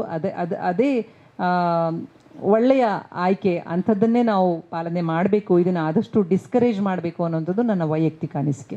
ಸೊ ಮೇಡಮ್ ಹೇಳಿದ್ರು, ಈ ಬಂಧನಗಳಿಂದ ಇತ್ತೀಚಿನ ಈಗ ಒಂದು ಆಧುನಿಕ ಮಹಿಳೆ ದೂರ ಓಡ್ತಾ ಇದ್ದಾಳೆ. ಅಂದರೆ ಮದುವೆನೇ ಬೇಡ, ಮಗುನೇ ಬೇಡ ಅಂತ. ಸೊ ಇದರಲ್ಲಿ ಏನಂದರೆ ತುಂಬ ಹೈ ಎಕ್ಸ್ಪೆಕ್ಟೇಷನ್ನು ಮಹಿಳೆಯರು ಮದುವೆ ಆದಮೇಲೆ. ಅಂದರೆ ಅವಳು ಎಷ್ಟೇ ಒಳ್ಳೆ ಕೆಲಸದಲ್ಲಿರಲಿ, ಎಷ್ಟೇ ದುಡಿಮೆ ಮಾಡ್ತಾಯಿದ್ರು ಅವಳು ಗಂಡಂಗೆ ಹೆಂಡತಿಯಾಗಿರಬೇಕು, ಮಗುಗೆ ತಾಯಿ ಆಗಿರಬೇಕು, ಅತ್ತೆ ಮಾವನ ಸೇವೆ ಮಾಡಬೇಕು, ಅಪ್ಪ ಅಮ್ಮನ ಸೇವೆನೂ ಮಾಡಬೇಕು ಅಂತ ತುಂಬ ಹೈ ಎಕ್ಸ್ಪೆಕ್ಟೇಷನ್ನು. ನನಗೇನನ್ಸುತ್ತೆ, ನಮ್ಮ ಮನೋಭಾವ ಚೇಂಜ್ ಆಗಿ ಸ್ವಲ್ಪ ಅವ್ರಿಗೆ ಒಂದು ಮಾರ್ಜಿನ್ ಕೊಟ್ಟರೆ, ಅಂದರೆ ಸಪೋಸ್ ಯಾರಾದರೂ ಇಲ್ಲ ನೀನು ಮದುವೆ ಮಾಡ್ಕೋ, ನಾನು ನಿಮಗೆ ಹೆಲ್ಪ್ ಮಾಡ್ತೀನಿ, ಅಂದರೆ ನಾನು ನಿಮ್ಮ ಮಕ್ಕಳು ನೋಡ್ಕೋತೀನಿ, ಅಥವಾ ನಾನು ನಿನಗೆ ಸ್ವಲ್ಪ ಮನೆಗೆ ಈಗ, ಅಥವಾ ಗಂಡನೇ ಸ್ವಲ್ಪ ಓಕೆ ನೀನು ಸ್ವಲ್ಪ ಕೆಲಸ ಮಾಡು, ನಾನು ಸ್ವಲ್ಪ ಕೆಲಸ ಮಾಡ್ತೀನಿ, ಸೊ ಮನೆ ಮೇಂಟೆನೆನ್ಸ್ ಎಲ್ಲ ನಾವಿಬ್ಬರೂ ಸೇರಿ ಮಾಡೋಣ ಅಂತ ಸ್ವಲ್ಪ ಒಂದು ಆ ಹೊರೆನ ಕಡಿಮೆ ಮಾಡಿದ್ರೆ ಮೋಸ್ಟ್ಲಿ ಹೆಣ್ಮಕ್ಳು ಇಲ್ಲ ಓಕೆ ಆ ಥರ ಒಂದು ಮ್ಯೂಚುವಲ್ ರೆಸ್ಪೆಕ್ಟು ಸಹ ಇರಬೇಕು. ಅಂದರೆ ಅವರು ಓದಿ ಒಂದು ಒಳ್ಳೆ ಹುದ್ದೆಲಿದ್ದಾಗ ಒಂದು ಸಣ್ಣ ಒಂದು ಮ್ಯೂಚುವಲ್ ರೆಸ್ಪೆಕ್ಟ್, ಒಂದು ಗೌರವದ ಮನೋಭಾವ ಇದ್ದು ಓಕೆ ಇಬ್ಬರು ಓಕೆ ನೀನು ಕೆಲಸ ಮಾಡ್ತಾಯಿದ್ಯಾ, ನಾನು ಕೆಲಸ ಮಾಡ್ತಾಯಿದ್ದೀನಿ, ಇಬ್ಬರು ಮನೆ ಕೆಲಸಗಳನ್ನ ಹಂಚ್ಕೊಳ್ಳೋಣ, ಮಗು ಆದರೆ ನಾನು ಮಗುನ ಸ್ವಲ್ಪ ನೋಡ್ಕೋತೀನಿ ಅಂತ. ಈ ನನ್ನ ತಮ್ಮಂಗೆ ಮಗು ಆಗಿದೆ, ಅವನಿಗೆ 3 ತಿಂಗಳು ಪೆಟರ್ನಿಟಿ ಲೀವ್ ಕೊಟ್ಟಿದ್ದಾರೆ ಅವರು ಮೈಕ್ರೋಸಾಫ್ಟ್ ಅಂತ ಕಂಪನಿಯಲ್ಲಿ. ಸೊ ಆ ಥರ ಪೆಟರ್ನಿಟಿ ಲೀವು ನಮ್ಮ ದೇಶದಲ್ಲಿ ಕೊಟ್ಟರೆ ಗಂಡಸರು ಪಾಪ ಹೆಲ್ಪ್ ಮಾಡ್ಬೋದು. ಈಗ ಅವ್ರು ಯೂಶಲಿ ಕೆಲಸ ಮಾಡ್ತಾ ಇರ್ತಾರೆ, ಅವ್ರಿಗೆ ಪೆಟರ್ನಿಟಿ ಲೀವು ಏನು ಅಷ್ಟೊಂದು ಕೊಡಲ್ಲ ಅನಿಸುತ್ತೆ ಅಲ್ಲ ಮ್ಯಾಮ್, ಒಂದು 15 ಡೇಸ್ ಏನೋ ಪೆಟರ್ನಿಟಿ ಲೀವ್ ಕೊಡ್ತಾರೆ, ಮತ್ತು ಕೊಡ್ತಾರೆ 15 ಡೇಸ್ ಅಲ್ವಾ.